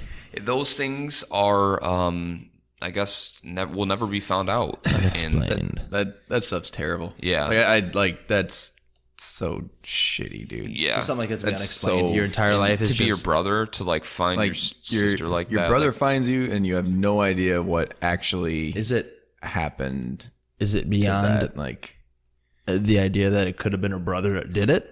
I mean, I don't. How old was he? 8. Then never mind. Yeah. Yeah. Yeah. So it definitely wasn't a brother that did it. Probably not. Probably not. But that's Yeah. so Yeah, it's no fun. I asked besides that sad story, the last Q, I asked Josh, besides the Shadow Man running at people and scaring him, what are some other things that scared him? And this is what he said. I mean, I guess dealing with number one, it's usually like accompanied by the same feeling, right? It's like this really weird carnal type of feeling that I get, where it's just like I shouldn't be communicating. Yeah. I shouldn't be talking. I shouldn't even be acknowledging this. That really it doesn't sit well with me for whatever reason, having that experience. And so usually I get like, the hair stands up on your arms and you just get that really weird feeling of dread. Yeah. Like you're not supposed to be there. Yeah. Exactly. Yeah. It's almost like, I don't know, man. Like, it's just weird. It's just like you're not supposed to do it. Like, whatever it is. Yeah. And to me, it's like, I think that, hell, like us, like our bodies or whatever are the biggest and best, like, paranormal pieces of equipment we could, I be agree. lugging around. Just because I think things like that intuitive response is so programmed into all of us, and even just, cats and dogs and things. So then he just kind of goes into the physiological, your body kind of determining spirits around and that kind of stuff. Just like that, that spiritual or however, you feel like your body can connect or can feel the energies or that kind of stuff. So, but he's not terrified, but he's uncomfortable with number one for sure. And there were some spots in there upstairs that I felt like really uncomfortable. Like I didn't like it. So, but that's going to conclude my interviews. Which I mean, thank you, Josh. Nice. That was a Good interview. bomb-ass Josh. Appreciate interview. it. Like Hell just yeah. a ton of sound bites from it. Ton of information. Cool. Awesome. All right. Yeah. Alrighty. Well, I guess that sums up that portion. Let's move on to our experiences. I can't wait to tell you about this. Let's start off with Anthony. Okay. Because your partner is sleeping. And then me and Tyler will round it Okay. up since it's us two. Okay, that's fine. Even though you just got done talking forever and people are probably tired of your voice. Yeah, I know. I hate my voice. I love too, your guys. voice. We all hate our You've been- voices. I love your voice, even though you've been mean to me all night. I So- hate you, but love your voice. So we went second. So they went first. We went second. Yeah. They kind of stayed into the hallways a little bit more. We went into more specific rooms. So we went into Gracie's room first. Well, we went into Susie's room, but we were told it was Gracie's Okay, room. sorry, I fucked up. Okay, we did totally mess that up. I almost know- want to just go back and just be like, hey, Sorry, Susie. Susie, I am sorry. That's probably why she didn't talk to us, because she's like, Probably. I'm not fucking Grace. I honestly Dick. think I am. Before we leave, I'm going to go back up there and just be like, I'm actually gonna probably do a walkthrough, like one final time with like a camera and a recorder, and see if I can catch anything. Just one not? final one. Fuck it. Just fuck not. This place was fun to investigate. It was super active. It was fun. But anyway, let's say why it's fun. I'm down. So- Anyway, go ahead. So we went into Gracie's room, and immediately, as soon as we put the EMF detector on the wheelchair, no electronics around it, no nothing. It goes bonkers. I'm talking out of the 5 bulbs, like there's green, there's yellow, and then there's red. It was spiking up to red sometimes. Like, and it was just it wasn't consistent like you would if you were near like a TV or something. It was going green all the way up to red, down to green to yellow to green to, it was just jumping all over the place from the very get-go. And I was like, I could tell that there was something in there. Like I felt like something was watching me.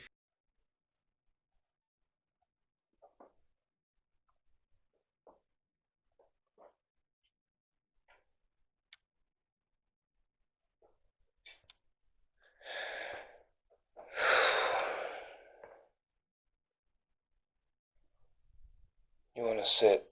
You want to pull a chair right there? Yeah. Kill this light. Yeah, kill that light. Wrap Once you get it set up, like get it set up and then kill light. Yeah.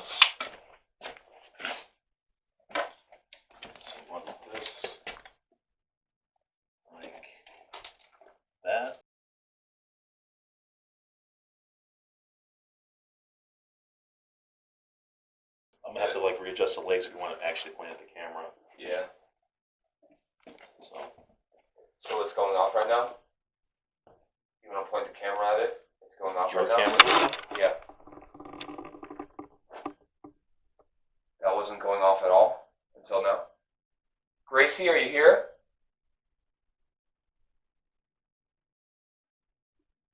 Yeah. All right. Killing this. Putting this right here. Oops. Sorry. I'm going to use my phone real quick just so I can turn the recording on this. So you know, my phone's not pointing towards our camera. It's just focused on us. So I didn't really have time to fuck with the tripod legs. If you want to, you can. I mean, I just don't. If you want me to, I will. Fucking do it, just for your viewers. So right now we're recording. Yeah. We're in Gracie's room. It is 11:47, October 18th, 2020. It is me and Daryl. Right now, Daryl is setting up his camera, so you're going to be hearing a little bit of noise. Are you with us?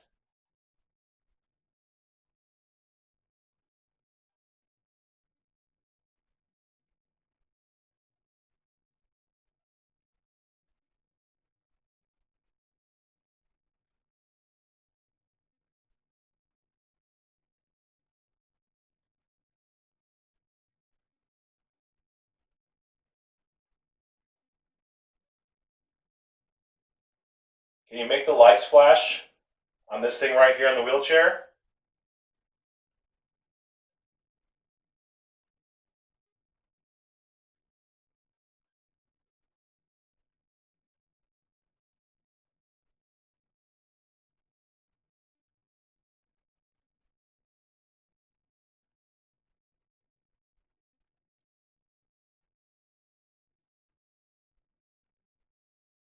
Are you stuck here?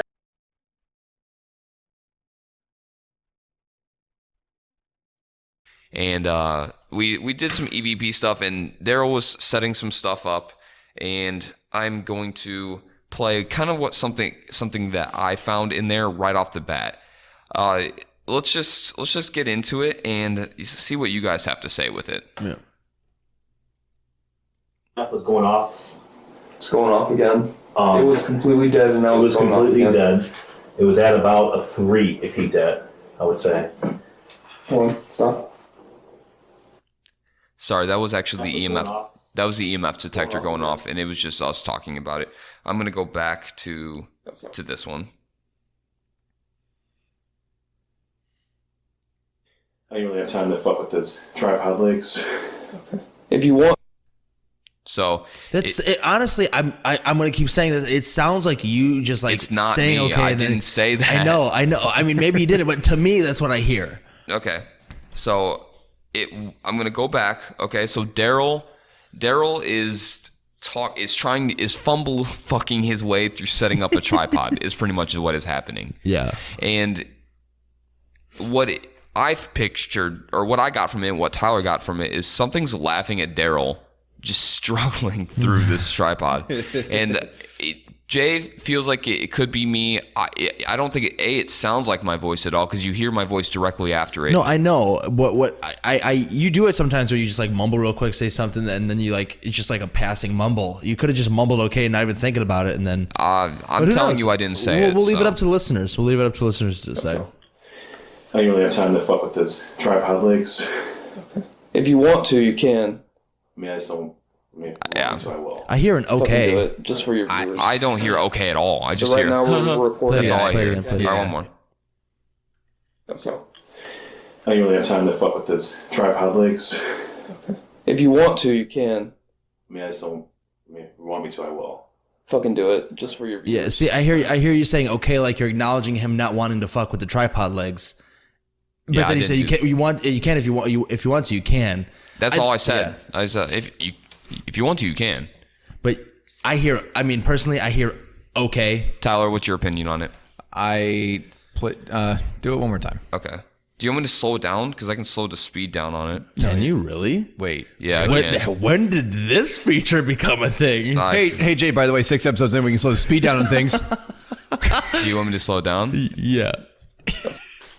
I'm slowing to half speed. Time to fuck with the tripod legs. If you want to, you can. I hear you looking around doing things and like just like muttering. Fucking Okay. do it. If you want to, I you don't can. hear any syllables of a K in there at all. I do. The last word is K. Play it again. Okay. I didn't really have time to fuck with the tripod legs.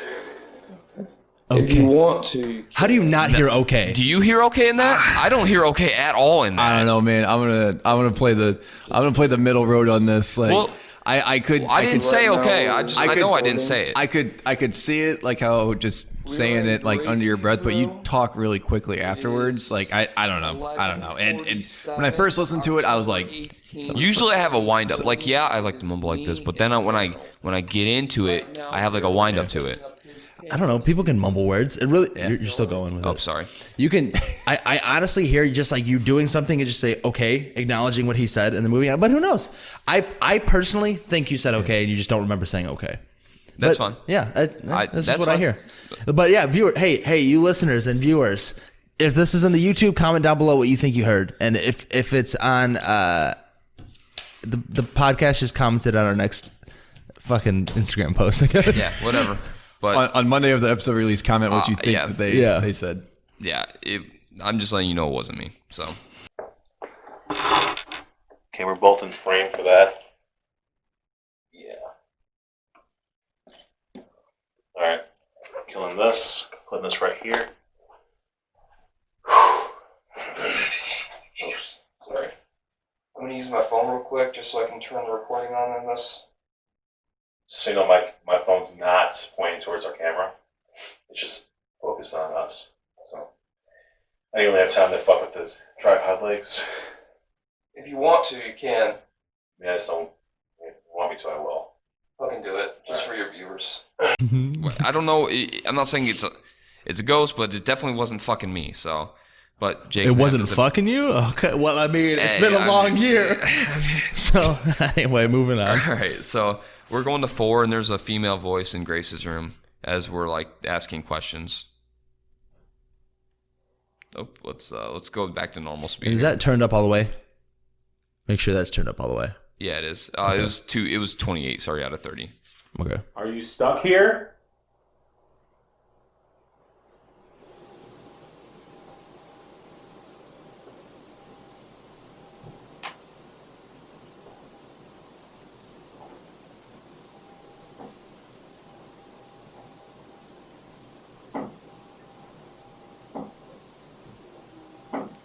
Okay. I heard it. I heard it in the So knocking. sorry.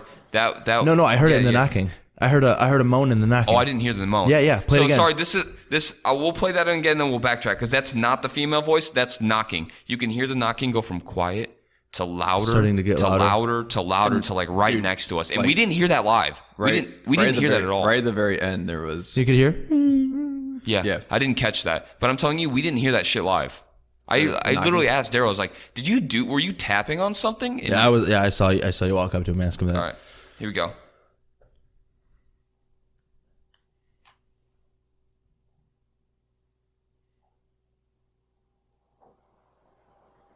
Restart it from when he says, "Are you stuck here?" Just so that way I have a cue to turn up. That's where I have it. Really? Yeah.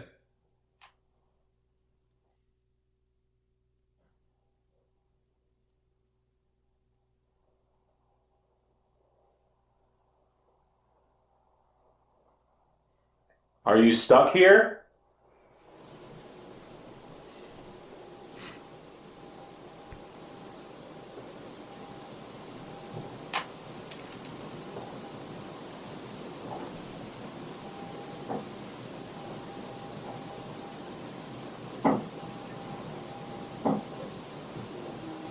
Oh, I hear that now. Yeah. Yeah. So I Right feel at like the that, end. dude. I feel like that's number 1.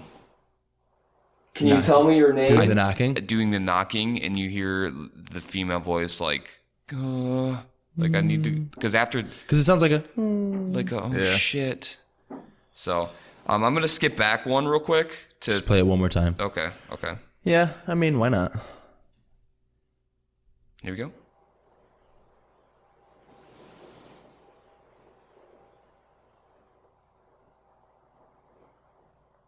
Are you stuck here?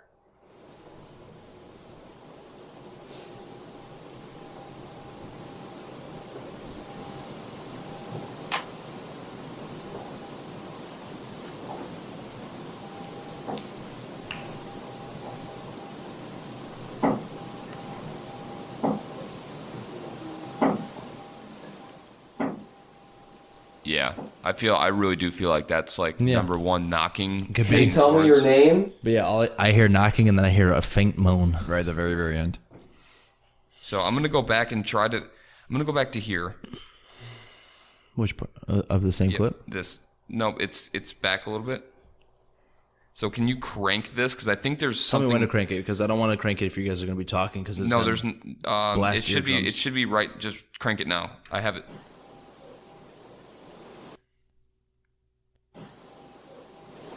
There it is. Listen to it. I think it's saying "help me." Again.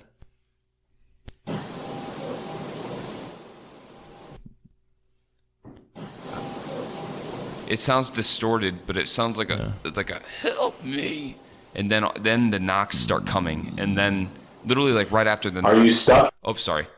That's when he says, "Are you stuck here?" And then you start hearing the knocks start coming, and then you hear that like female like, "Oh shit." I can say I don't know if I heard I heard maybe help. I didn't hear the me part. I could see the help part, like help. Like here, try to play it again. Go back. Okay, Yeah. sorry. But make sure you stop after Yeah, yeah, instead of yeah. letting it run in the. we My get bad. Sorry. we get a loud Daryl. Are you stuck here? Play it again. Help. Yeah, I think it goes "help me." I hear the me. It's Yeah. It's like distorted. super faint, but it's One more time. Here you go. Do you want me to slow it down a little bit? You want me to try to slow You that? can, but if it's this distorted, it might not do anything. But you can try and see what happens. All right, hold on. All right, so I'm going to backtrack a little bit on that. So I'm going to go back here. I'm going to slow it down to like 75%. Turn it up now. I don't think it's going to help anything. no. You hear the help. Yeah. I hear the me in there. Wait, Yeah. do it again. Oh, shit. Here we go. All right, I'm going back. I think I almost hear help us. Maybe. I think it says... I still think it says Oh. help me, but help us, help cool. me. It's pretty much the Either same way. message. So I'm going to turn this thing back up, and I'm going to turn that off before Daryl blows our fucking eardrums out. Thank you. Yep, not a problem. Well, I already turned the volume down. All right, so yeah, that was in Yeah, like the knocking one was pretty and then dope. it went completely fucking dead. Yeah. Like it went completely dead after that. Creepy. Even like going because we went back and there. Did you get to listen to any of that stuff? Was there anything from when we went back? Like was it dead after that? Yeah, I didn't hear any like Yeah. even when I was a solo. The EM because like I'm telling you, the EMF detector went off like multiple times, like almost the entire time. And around that time was when we were getting that female voice in the background. And then as soon I didn't hear the knocking, but all of a sudden the EMF detector just went completely dead. Not like battery dead, but it went back to green on the single one, and it didn't jump at all. And then the feeling in the room went completely different. That's so strange. Yeah, so if I had to theorize, I would guess she was trying to communicate with us, having a good time. Number one, sensed that she was trying to communicate with us, came through With the kibosh. with the knocking, because it was kind of like an intimidating kind of knocking, and all of a sudden you hear her like, "Oh shit," you know, I mean, like, "Oh," and then all of a sudden, and then stopped. It all communication with Gracie's just completely stopped. So wild. Let's go to track number 3. I get a weird. People are like, okay, I'll meet you there. All right, so I get a weird voice here. I don't know. Tell me when to crank it so I'm not blasting the eardrums. I think it's right off the bat there.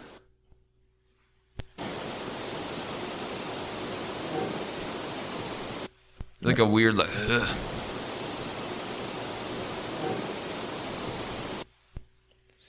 I mean, I'm just trying to be devil's advocate here. That could just be any settling sound of a pipe. It could be. I'm just gonna be devil's advocate, man. You That's know, fine. I don't want to like turn everything into something. You know what I mean? Yeah. But I mean, I didn't hear you. I should be able to hear that. I should be able to hear that live. Like I should be able to catch Not that. necessarily. But I'm not saying that one's 100%. Yeah.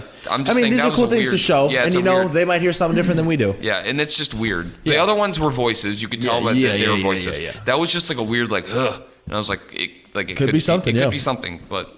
But yeah, I'm always gonna be devil's advocate with these because I'm the most skeptical out of us three. It's right where like there's a button going. Alright, cool. It just fucking turned off. Of course, stupid fucking camera. Listen. Camera? Yeah, the camera just fucking turned off. Fuck. And now the EMF detector's fucking going off. What? There's no voices. It's just me talking. Oh. Are you guys messing with our electronics? Are you guys trying to, you know, use some? So let's go back, and I'm gonna play. You can kind of have it a little bit in the background.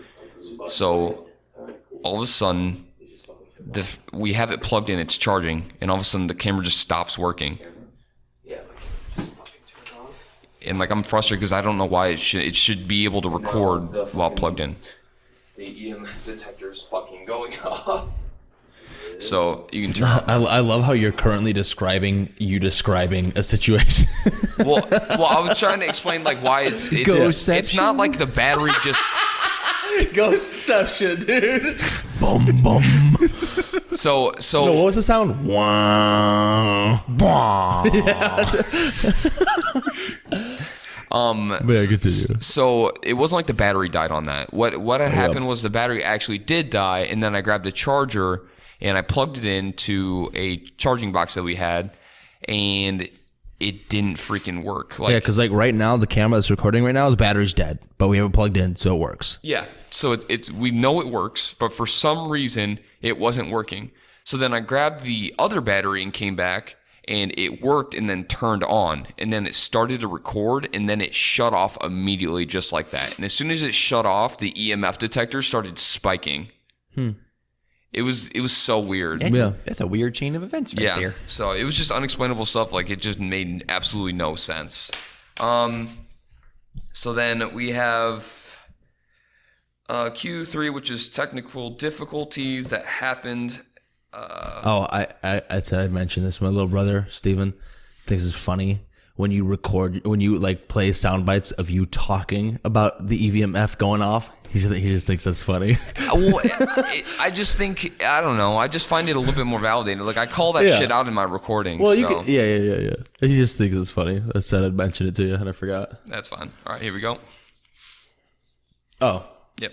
So pretty much we had a battery that. Okay, so sorry. It is just me explaining what I just explained. So whoops. I just jumped the gun on that one. All right, so Q4 is movement and a sound. So listen to this in the background. There's going to be a sound. Voices? Should I crank it at a certain It's spot? not voices. So No, your voice. Are you talking at all? Yeah, I do. So in the beginning, we talk, we ask a question, and then crank it. Okay. Yeah, it's just like the whole hallway. I'm like getting a lot of fucking movement. A legit questions. Hold on. A legit question's coming. Daryl's going to say something. Can you make a noise? Now crank it. Yep.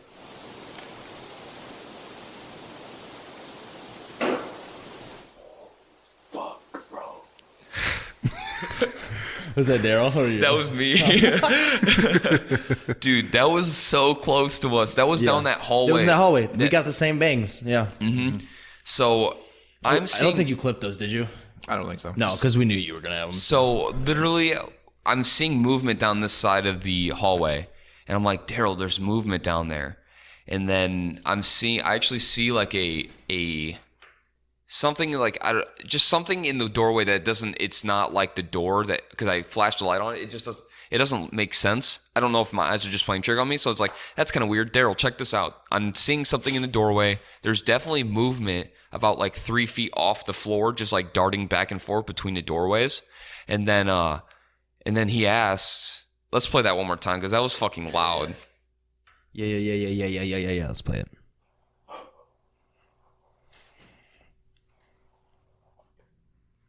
Can you make a noise?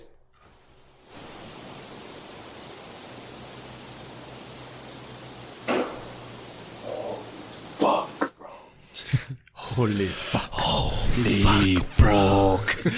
That was loud as shit.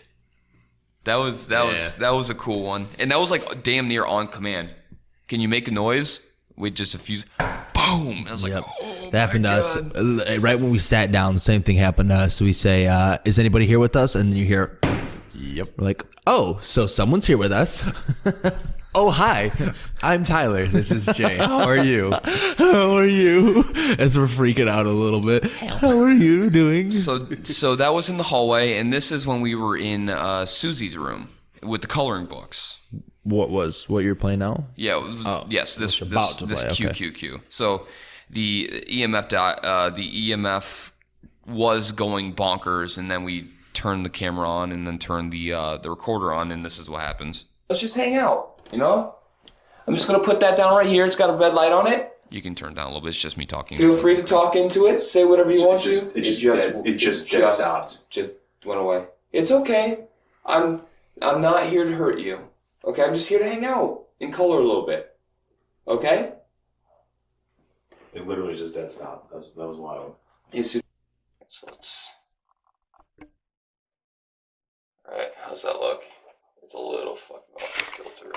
Oh no, I'm zooming in now. Fucking A. Fucking I. Shit. Raise with lights. There we go. That's good right there. Alright, cool beans, yo. Cool beans. Wait a minute. Oh, it's going off. The EMF is going off right now to a yellow, orange. Susie, are you with us right now?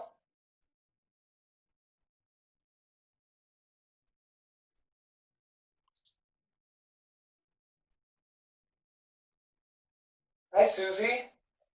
How you doing today? Oops, sorry. I'm gonna put a microphone down, okay? Speak into it. I'm gonna color a little bit. Hopefully you'll enjoy that. I know that you're super nice and like company. So, let's just hang out, you know? I'm just gonna put that down right here. It's got a red light on it. Feel free to talk into it. Say whatever you want to. It just stopped. Just went away. It's okay. I'm not here to hurt you. So the thing was, it's on a bed. There's nothing electrical there. And it's just going crazy. But literally, as I put the recorder on the bed next to the EMF detector, it just completely just dies. Like, it just completely goes back, and there's no jumping up or anything. So I think, like, when I put the recorder down, it, like, scared her, and she, like, kind of, like, backed off it.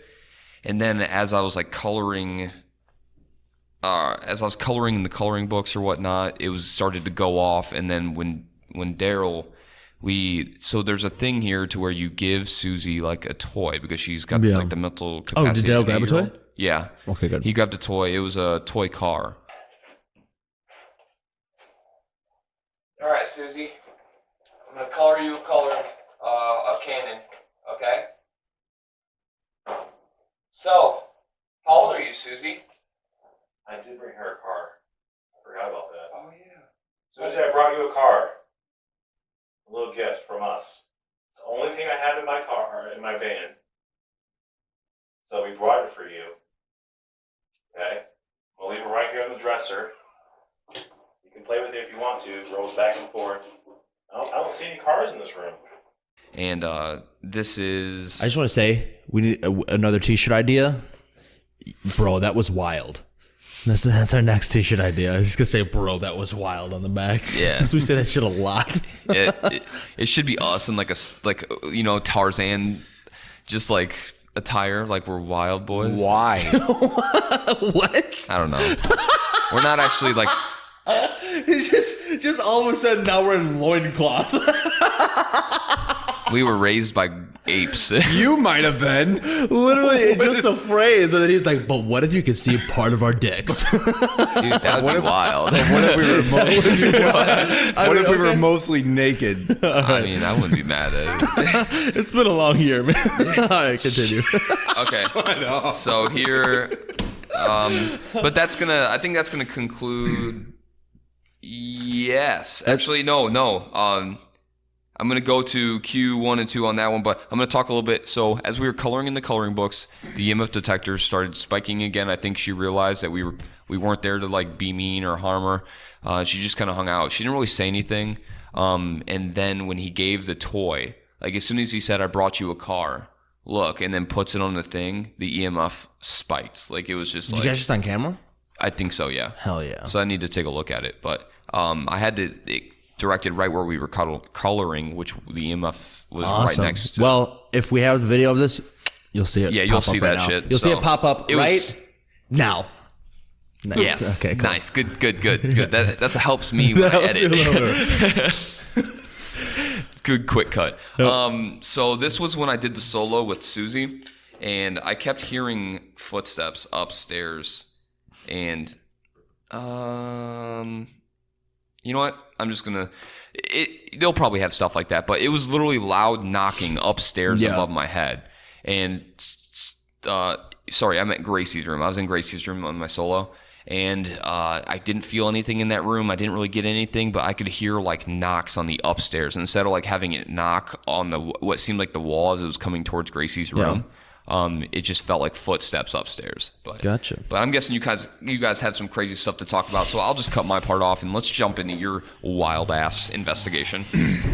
There's a few cool things, I guess. So. All right, so I'm putting the explanation. Holy shit! Yeah, that's what happened to mine when the bottom fell off. What did you do? Well, I unscrewed it because it was squeaking, and I was tired of hearing it squeak. But I'm gonna put the ball in Tyler's court for this one. Hear Tyler talk a little bit more. I feel like he hasn't had enough Can't wait. talking. Should I turn this off now? Yeah. Thanks, Boo. I just deleted everything. Oh no. Well, it's all in a podcast now, Yeah, so that's cool. Yeah, it's fine. So Jay and I did our investigation. We actually went first. Mm-hmm. We went. Where'd we go? So we started up on the nurse's station in the T. Yep. So we did the T nurse's station where the dark figure has been seen. Yeah, the dark The one figure. that darts at Shadow you, Man. right? Yep. So we were down there. I don't have it on here, but we had kind of the same exact thing that Anthony had. Yeah. Literally Knock. sat down, and it was like almost instant. Is there anyone here with us? Yep. So we did have that. That was weird. We didn't really catch a lot of anything else there. We didn't see anything. No, nothing like that. So we decided to go up to what we went up to what we thought was Grace's room. We did not know that Grace's room was on the first floor. We thought it was the second floor. What are you doing? Jay's just fucking his mic up worse than what it was. Jay's mic stand, he just yanks the thing off the table. All right, I'm back. All right, sorry. So yeah, we're in what we thought was Grace's. We totally room, thought this was Grace's room. but it was Susie's, and we're sitting there Susie's. calling her Grace. Oh my god. Grace. Yeah, we're gonna. Sorry, Susie. Grace We're gonna- goes throughout the building, though. I'm just saying, Susie she stays could've in been her there. room. Maybe, Grace yeah. and all the other spirits. Grace probably was in the travel room and be like, they like me more. Like Susie's like, stuck up. I don't know if this will let. Hang on. All right. So I tried to get this where it would let me divide it out like how Anthony's was, so I could just go through and play it. And different EVP recorder. yeah, it's a different recorder. I'm gonna probably pick that one up because that seems a lot easier to do possibly. Yeah. But I kind of have to go through this and just get to my timestamps. So we will Yeah, go ahead. see kind of. We'll talk as you kind of do that. Yeah, I have to pee. Oh, do you? Really bad. just do it right now. Just piss your pants, bro. Yeah, who cares? I won't judge. But we were up there. This would be in the room with all the colors and all that kind of stuff. We were just talking, just seeing if we could get anything. There was one point where I ended up, I got up because I was standing by the window. Oh yeah. And I got up And I moved to the other side of the room, and we did. So I want to say we confirmed this with our camera because we had our camera recording right by me. Yeah, so we have actual footage of this. Yep. I get up and I go and I sit down.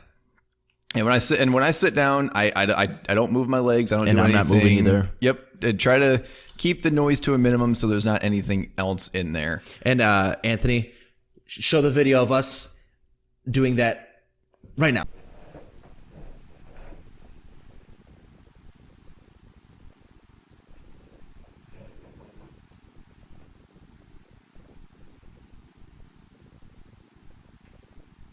Hey, Gracie? Are you in here with us by chance?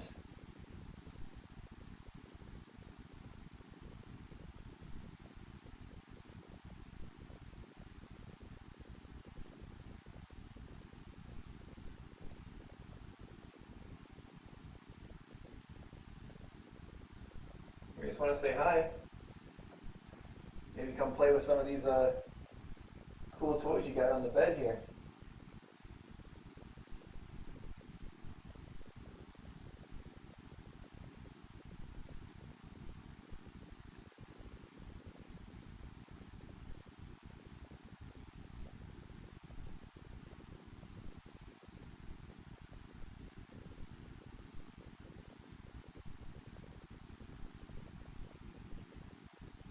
There's a recorder on the end of the bed with a green light on it.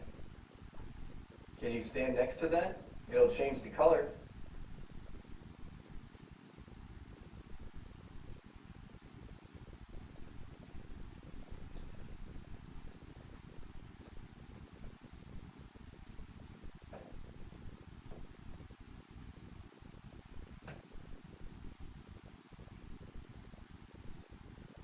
All you gotta do is stand right next to it. It'll show us that you're here with us.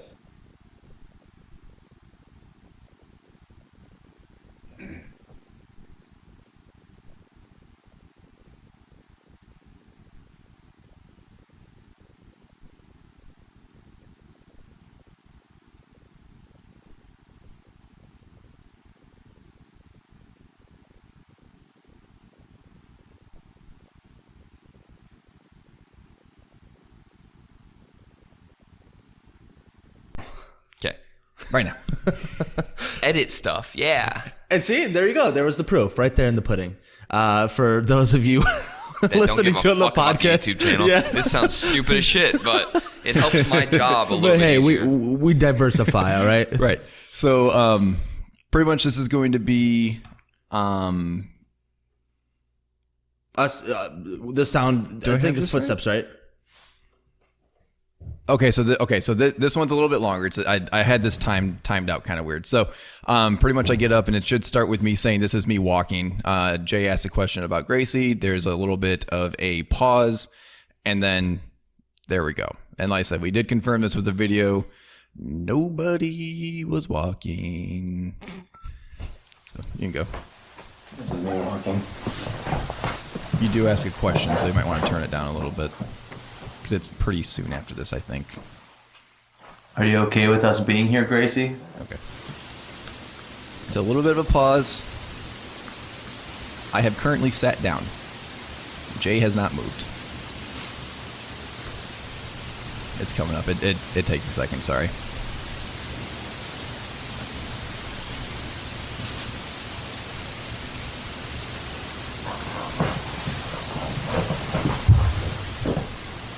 Yeah. What was that beginning part? Like, It sounded like something was standing up, like it was sitting on the bed and then stood up and literally walked away. Play that shit back. Play that shit back. Yeah, we were not moving, and you'll see in the video, none of us are moving, and we did not hear this. Also, so this recorder is stupid too. So every time I Yeah, you just have to hit turn it play. down. Yeah, I know. Just turn it back down. I keep hitting like back to go rewind as it's paused, and when I do that, then it goes back to the beginning of the track, and I keep doing it on muscle memory because I think I just rewind it and it's stupid and I hate it. So That recorder's literally from 2011. dude, Yeah. But yeah, that was the most clear ruffling of clothes, standing up and walking away. And you didn't hear it live? No, we didn't hear it live. No. And I'm telling you right now, you can watch the footage. We are literally sitting still. That's what's wild. That's like I didn't hear that tapping on the wall. Like how did The This footage. is also why we record with cameras, so that way you don't go, oh, someone just walked away and they're lying. You watch it, bitch.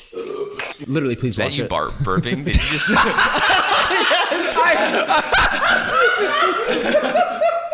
I got ears of gold. That's why I catch these. That's why I catch these EVPs. Sorry about all right? that peak. That even hurt my ears. And there that is. Look at the waveform. It's just completely flatlined right there from you. Jesus Christ.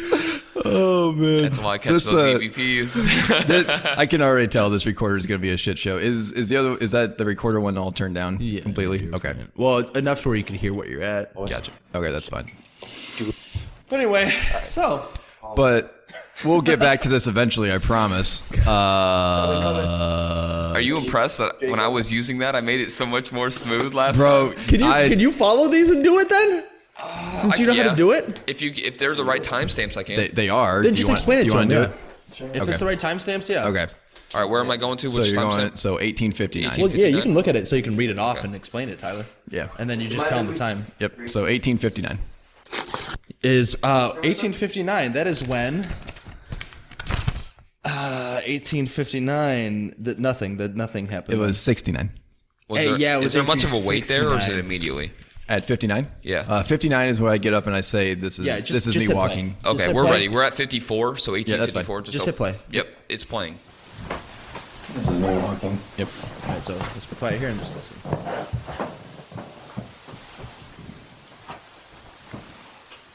Are you okay with us being here, Gracie?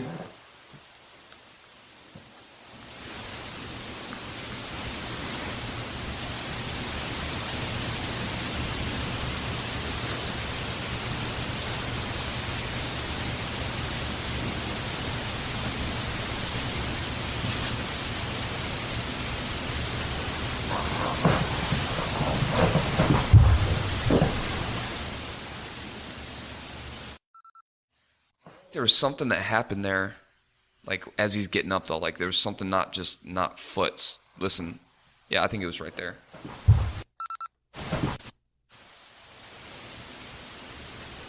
What the fuck is that? Like the knocking? No, like it's like a. Is this at the beginning when he gets Like up right, and like right, walks? like right no, away? it's after he gets up. That's him walking then.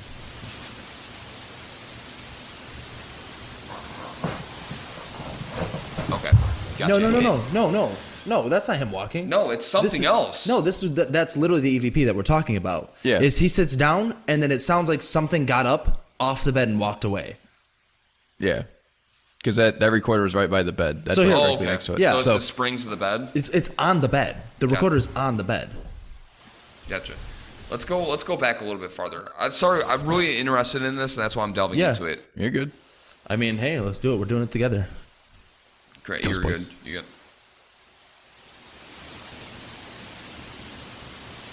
See, we're both sitting still. Yeah.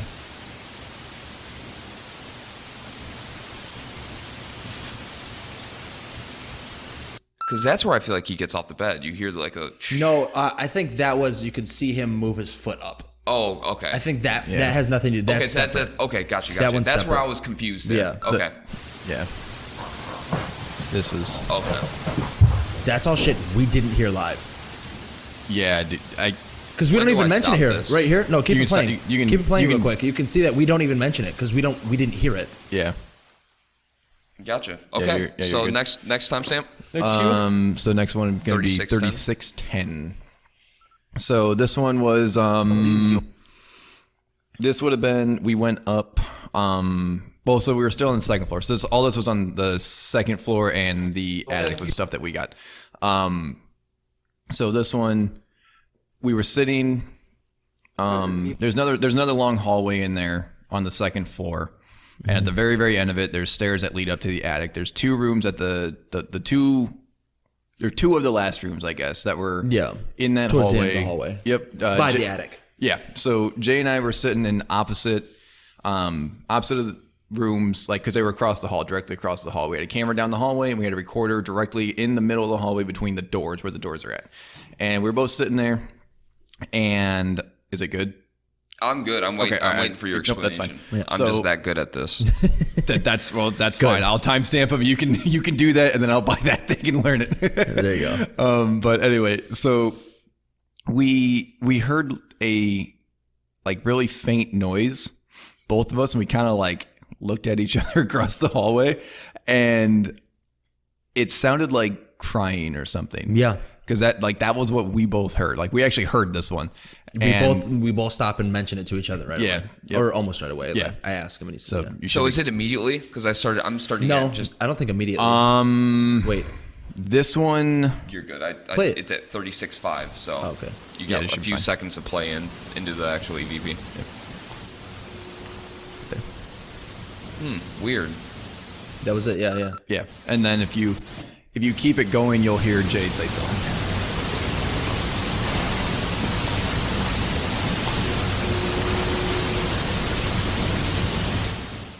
Sounds like Yeah, that's weird. And where were you? we were. So you go like you're making your way to the attic, and then the room right before the attic. We were sitting in those rooms. Yeah. And if you keep it I'll keep it going this Plane. time. Yeah. so right there, kind of look at each other, and I'm pretty sure Jay says Yeah, something I about do. it. Yeah. Now, was that any like water or steam going through the pipes or anything like that? No, I mean, we haven't heard water or steam going through pipes the entire time. Yeah. Well, because there isn't. Yeah. There's no heat Yeah. going. There's no Gotcha. flowing water. Yeah. Okay, got you. So that's why most of these most of the sounds. Are you crying? Oh shit. Sorry. That's fine. Sorry, I Mo- forgot about that. Wow. Most of the sounds that you would hear, and you could say, oh, that was pipes doing this or heat. There's no heat in the building. Yeah. There's no water over Okay. there. I have one on here, and it's a really long one, so we're gonna skip it, but I'm just gonna talk about it. Is it good though? What is it? No, it's just it's just there's a lot of like rustling and movement and all that stuff. And this was This was in the attic. nope. So this was still when we were sitting on those in those two opposite rooms. So there's like because we say something to each other like, are you like just hearing stuff like just a lot of like movement noises like just for like a good few minute stretch it feels like. Yeah. And for those of you listening that have never gone ghost hunting, you might think to yourself, why are they always asking, did you hear that? Did you hear that? That's so annoying. It's because we're going insane. We're sitting in a dark room for hours. We need to make sure we're not losing our minds. Yeah. That's why we ask each other if we've heard it. Yeah. If two people hear it at the same time, then you feel like, okay, I'm not imagining. Yeah, I'm not losing my mind. Yeah. Oh, so this is just fucking creepy. Yeah. Yeah. But I'm not crazy. But so there was a good few minute stretch where it's just you just hear like people are just walking around. Wait, like let's play it. You can't. There wasn't really anything like Gotcha. super. But if it's footsteps, I kind of want to hear it. Where's that? Let's do it. It's like a 3-minute stretch at 37. So I mean, you can play it. I don't We'll remember there play really it for a being. little bit and see if we can hear anything. Okay. Yeah, because I don't remember if I could really like. 37? Yeah, just 37. I don't remember if there was anything like specific that I heard in there. Was why All I right, didn't hit it. really. Can you tell us what you're sad about? I don't know what we were talking about. I didn't write that down. So there's probably at least one more question.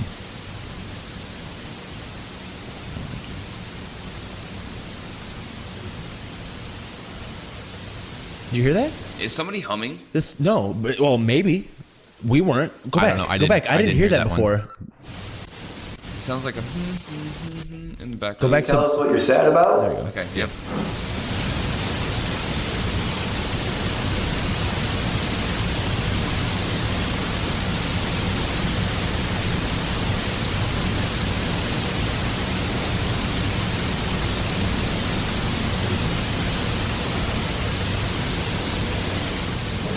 You hear it though? Turn it down a little bit. Like, Yeah. almost when it's too loud, Maybe the we background can help noise you. almost drowns it out. All right, I'm gonna turn it back a little bit. Yeah. We'll try that again. Just. All right. To where he says something. To where you hear It was, That's his yeah. cue.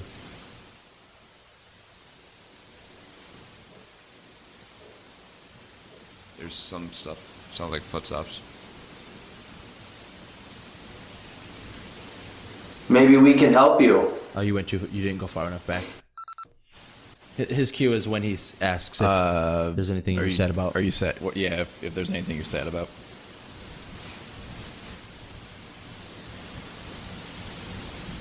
You said it's 37, right? Tell us what you're sad about. Yeah, so I was 1 second off. Okay, sorry. My Let's bad. go.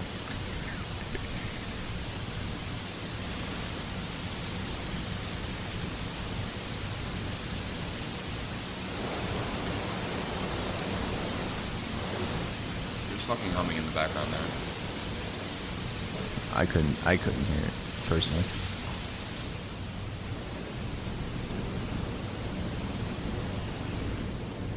Maybe we can help you.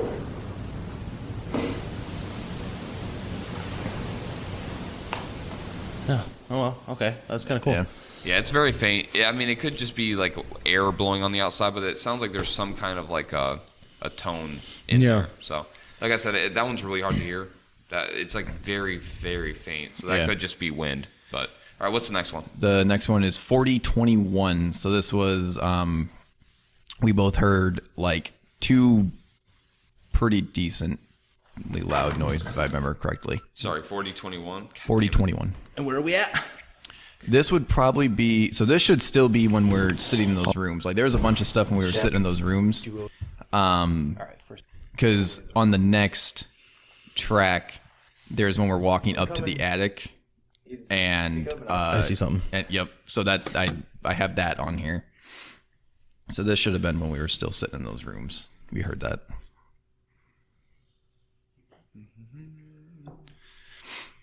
Yeah, so it's like right at the end, and I went a little bit too far, and it fucking skipped right to the next track, which is stupid as shit. Gotcha. I thought you said you're so good at it. I did, because I went all the way from 0 to 39:35 quick, so. So what was the time one more time? 4021. 4021. All right, we're at 53. We're just going to play it through. You said 4021? Yeah. Fuck, I'm not going to waste that much time. Jesus, that's The bells. so I hung the bells. There's a door. The door to the attic has these bells on it, and I hung them up so that way if you just touched it, the bells would fall. And he totally forgot they were up there when he opened the attic door to smack them Here in it the is. face. You're here. Did you fucking hear that? What? Oh shit, there's again. What the fuck was that? Gracie? Wait, do it again.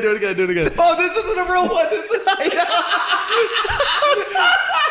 Do it again. I can't. It skipped all the way back. What is it? I thought you were good. No, go back. We need to listen to these. These are good EVPs, dude. These are fantastic EVPs. This is the second best thing that's happened to you. Yeah, this is. I mean, the most crystal clear EVP I think I've ever gotten. I forgot what this was. I stop. I go. Did you hear that?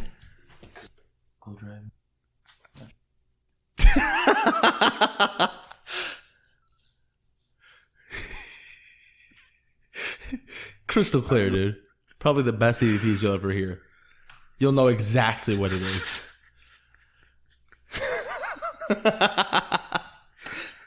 You almost there, bud?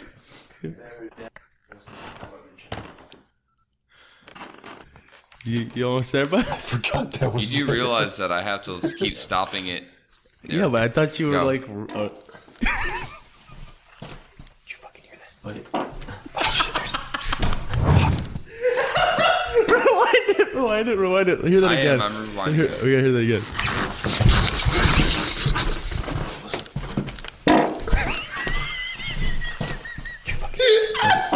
Oh shit, there's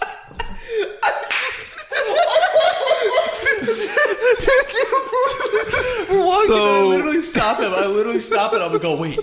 And he's like, what? And I go, did you hear that? Like, And then I'm like, what the fuck was that? I was like, is that Gracie?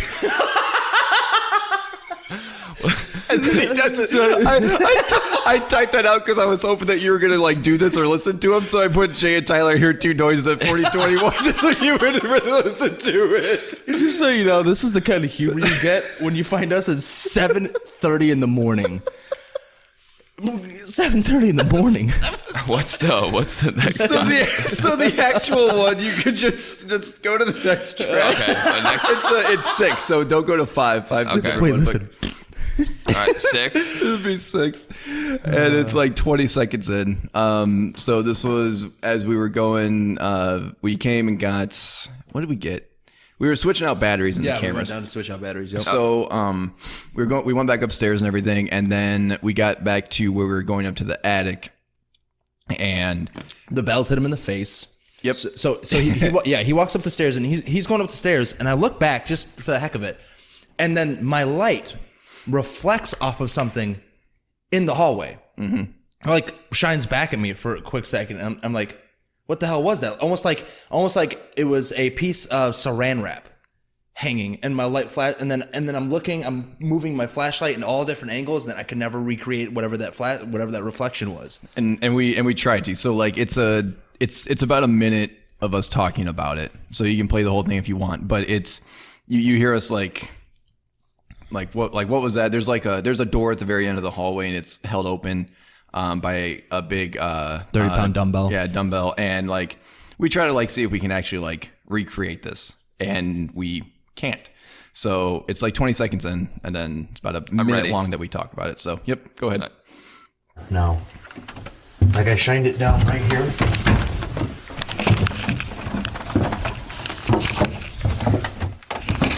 Shined it down right here, and you see where that little lip is? Yeah. It like something like walked there, like as if like something like a mirror passed there real quick. I saw like a reflection, like it was bouncing off of something, but now it's not. I'd say was it the weight? Shining right at that weight. No, it was literally right there. That's weird.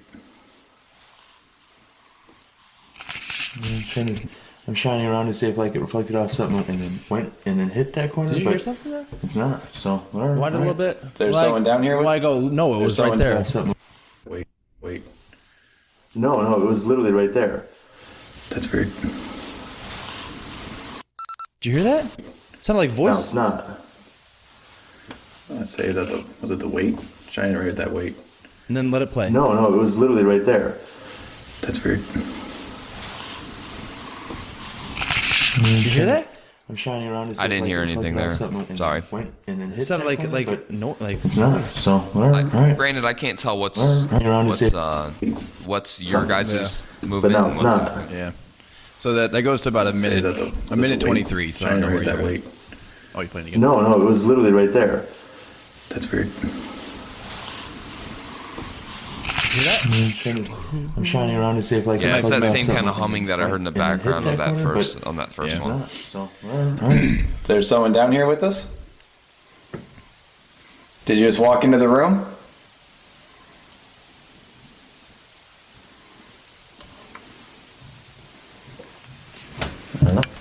So that'd be pretty much it. Okay, what's the next timestamp?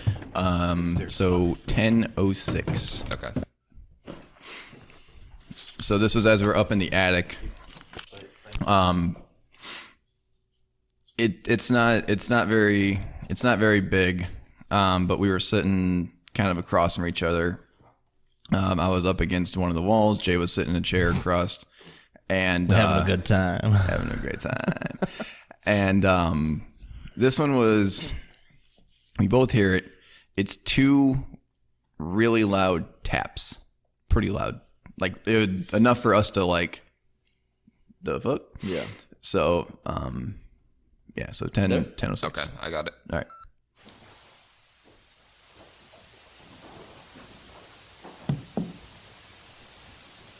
Oh, yeah. So the EVP literally moved.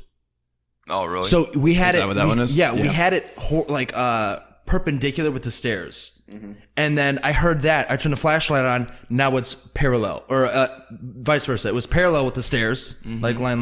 And then looking next, it was perpendicular with the stairs. So it literally sounded like something picked up, rotated 90 degrees. Yeah, rotated it. Yeah, So it was play a quick little double tap. because that was on the device. Yeah. Hear that? Do it again.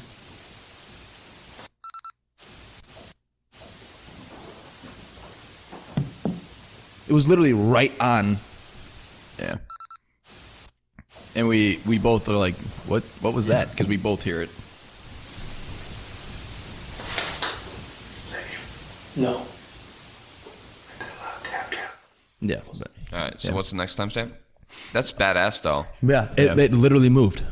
So the next one I had, when we were sitting up there, and I didn't really catch any of these. It was kind of like how it was when we were just in the room below. It's a lot of like footsteps and movement.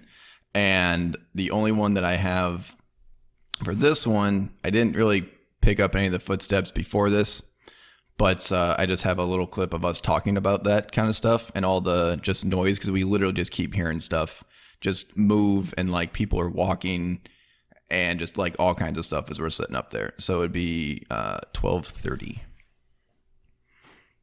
It's about 30-40 seconds of us just talking about that stuff.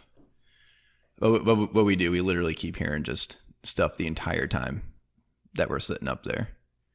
And it's just weird. It's really weird. All right, I'm ready. Yeah, it was loud footsteps, right? Go ahead. Yep. There is. Like, I'm hearing legitimate footsteps. Yeah. That's not rain. No, I know. Like that stuff. Like a little small. And that's audible as fuck. Yeah. Audible as fuck. You definitely get rain, and like from the side you're sitting on, it definitely sounds like something's like dropping. It's like pretty constant, but there's definitely like other shit in between. How long are you gonna fucking breathe whisper there? I was trying to not fucking talk that damn Dude, that loud. thing was, dude, your lungs gotta be fucking clutch, dude. They're not. It kept going. And I can't understand a single thing you're saying. Complete opposite of that. Keep it going. All right. Mm-hmm. See, there's footsteps. Yeah. Is there someone walking around with us? That was down below. You can hear it down in the. Or up here with us, I mean? Wait. I'm assuming that was a car. Mm-hmm. Yeah, that was a car. We try to mention every time we went by. Because if that wasn't a fucking car. We both heard it like really I have loud. a flashlight on the floor. Right by that green light. Is that it? Yeah, that's all. All right, what am I going now? So 15:15, there was a thump that we heard downstairs. The better one is after that. I'm there. I just heard something thump downstairs. It's like right before he said something. So, like, so right Yeah, I when Jay heard said, it. right when Yeah. Jay says, I just heard a thump downstairs. It's directly. footsteps. Okay. It's like right before that. Yeah. Something thump downstairs. Go back a little farther.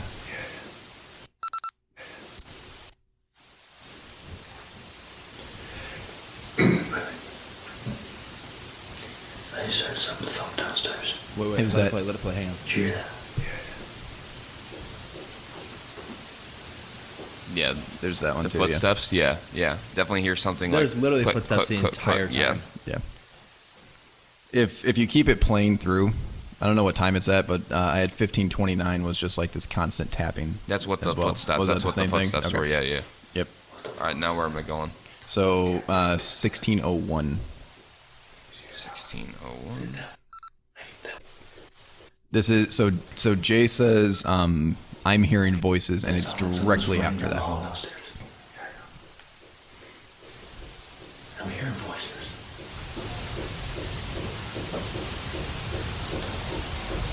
That's rain. That's a car. Did you hear it? The tapping. Did you miss it? It's literally right when you say Oh, okay. voices. There's like something. It does sound like there's some voice or something in there. To me. Oh, I heard it. Yeah. Play it again. I'm going back. I'm hearing voices. Yeah, it's like a. Yeah. You hear like a female voice. Listen. There. That sounds like raindrops. But there was one down. That sounded like someone was running down the hall downstairs. I'm hearing voices. Yeah, it's like. Yeah. Well, okay. So when While I'm talking, I think I actually hear some stuff too. one thing that we mentioned was in here. So the next thing I had was we mentioned kid laughing. We Where say at? something about that. So 1634. Okay. We kind of you might want to. I'm getting there. So it's here. It's here. This is just us talking. Right after you said I'm hearing voices, I fucking heard something like laughing. Like a kid laughing. Like really faintly, like it was like below us. Laughed. Yeah. That's it? Yeah, that's it. Next one. So that's about it for all of those ones. The last one is the coup de grace of what happened to Tyler here. Yeah, and the camera stopped recording before. So I have that on. So here. yeah, there's literally no footage. The camera literally stopped recording. So if you well, hang on, plug that back in because there's still one. So there's your great line, Jay. Oh yeah, my great line. God damn it! I can't wait. I literally couldn't think of What's anything the else to say. timestamp on it, though? So it's going to be 1923. Okay. So yeah, we're running late. We're at 2 hours and 30 minutes right now. But we had a lot to cover. There was a lot of stuff here. Fine, yeah. Fuck it. I'm fine. Yeah, I'm not mad at it. Yeah, This there's is a lot of wild interesting episode. shit. Yeah. So we finally decided that we're done hearing voices and footsteps in the attic. So we get up to go and leave. Sorry, 1931? 23. 23. 1923. Great year. All right, we're here. For the Great Depression. I paused it. Yep. Okay. So we go and we're getting ready to leave. There was like a kid's toy that I don't know if that's in there. You might hear it in there. Yeah, I'm I not played sure, it. but we play the kid's toy and I move it to the side because it was in the middle of the room. But anyway, so you might hear like a bunch of like rustling and movement because that's us getting up, getting our stuff, and then we're going down the stairs and everything. So you can hear a lot of that. So let it play. Let it play. Yeah. All right, here you go. Dude, I swear to God, someone just touched my fucking shoulder and pushed me down that. No. I did not trip. Holy shit. Did you just push me down the stairs? It's not very cash money, I do. Because Jesus Christ. I couldn't think of anything else to say. So we're walking down the stairs and Tyler literally gets pushed down a step. I'll replay the stumble. Yeah, you can hear him slip on a step because he gets pushed.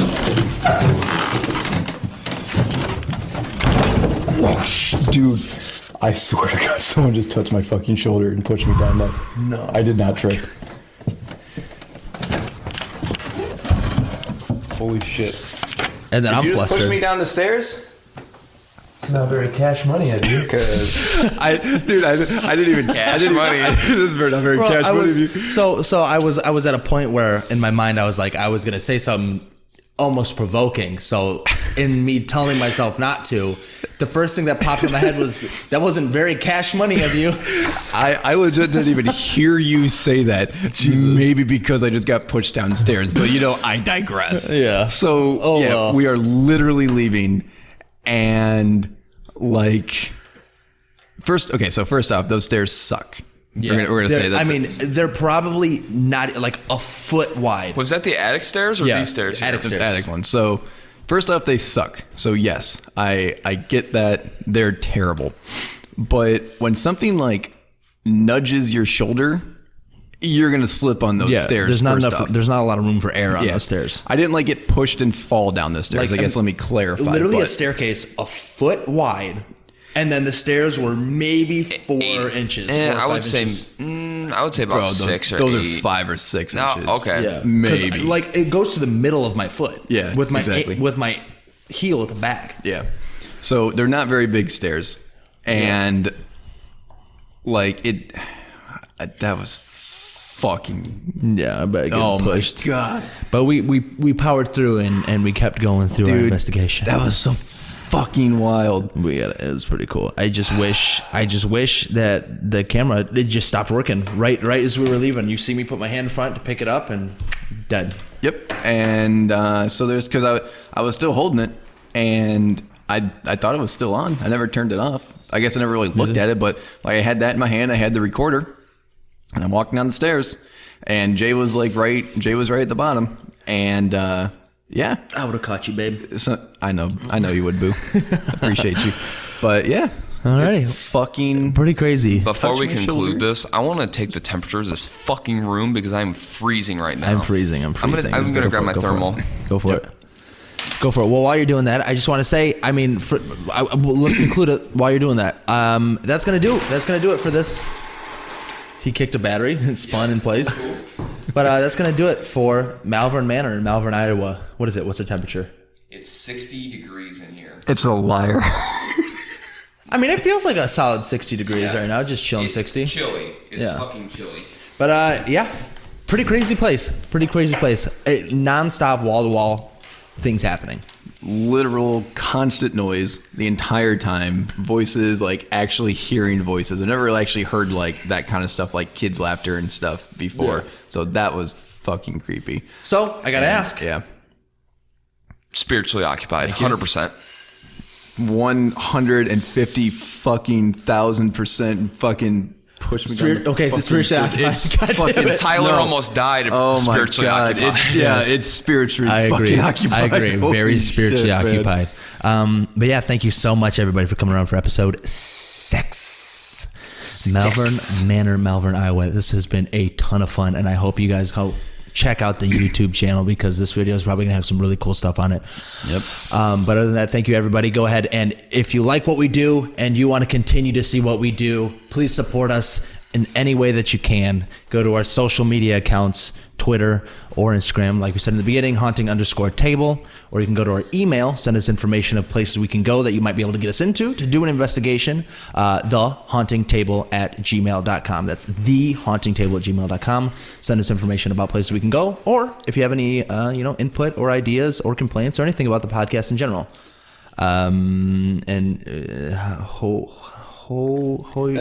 Tyler's writing something there. down. Okay, cool. All right, I didn't read that. Go ahead, keep going. You got it, buddy. I got you, bud.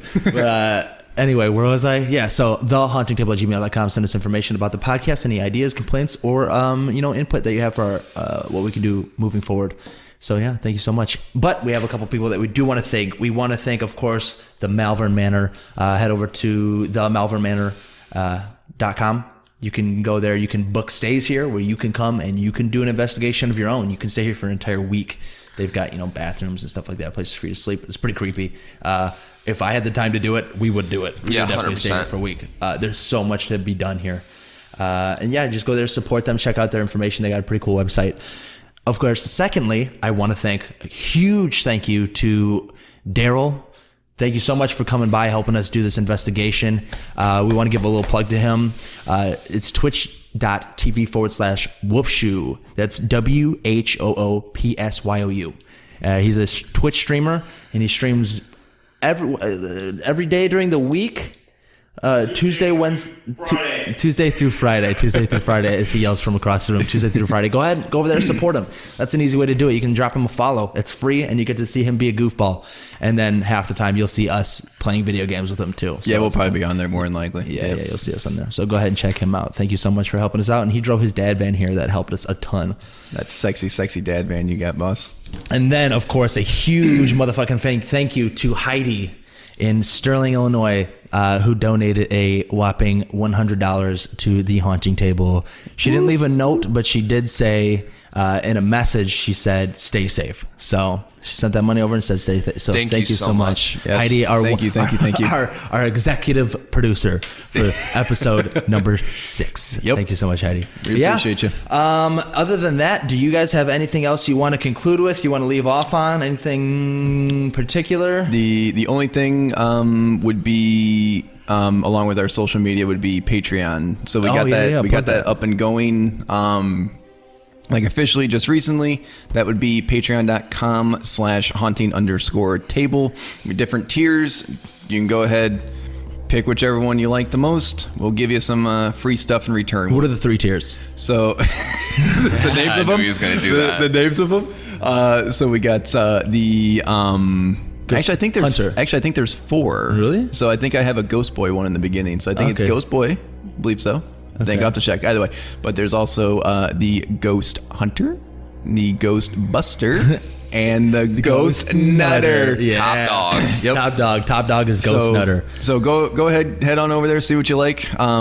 definitely the rewards will be changing as this gets a little bit bigger and better. So we will see what happens there. But we got some shout outs, some what else is on there? Behind the scenes videos, pictures, we'll get some merch. all that stuff. We're in the works of getting merch, so let us know what you would like for merch. Would you like a Ghost Nutter? Would you like Ghost Squad? Because we put Ghost in front of literally fucking everything. So true. But yeah, thank you so much. You want a Cash Money shirt? Cash Money? That's very Cash Money of you. That's wild. That's wild. Sure, That's wild. Yeah. But anyway, thank you so much, everybody, for coming by for episode 6. Stay tuned for episode 7. Who knows where we'll be? But until then, stay safe and happy haunting.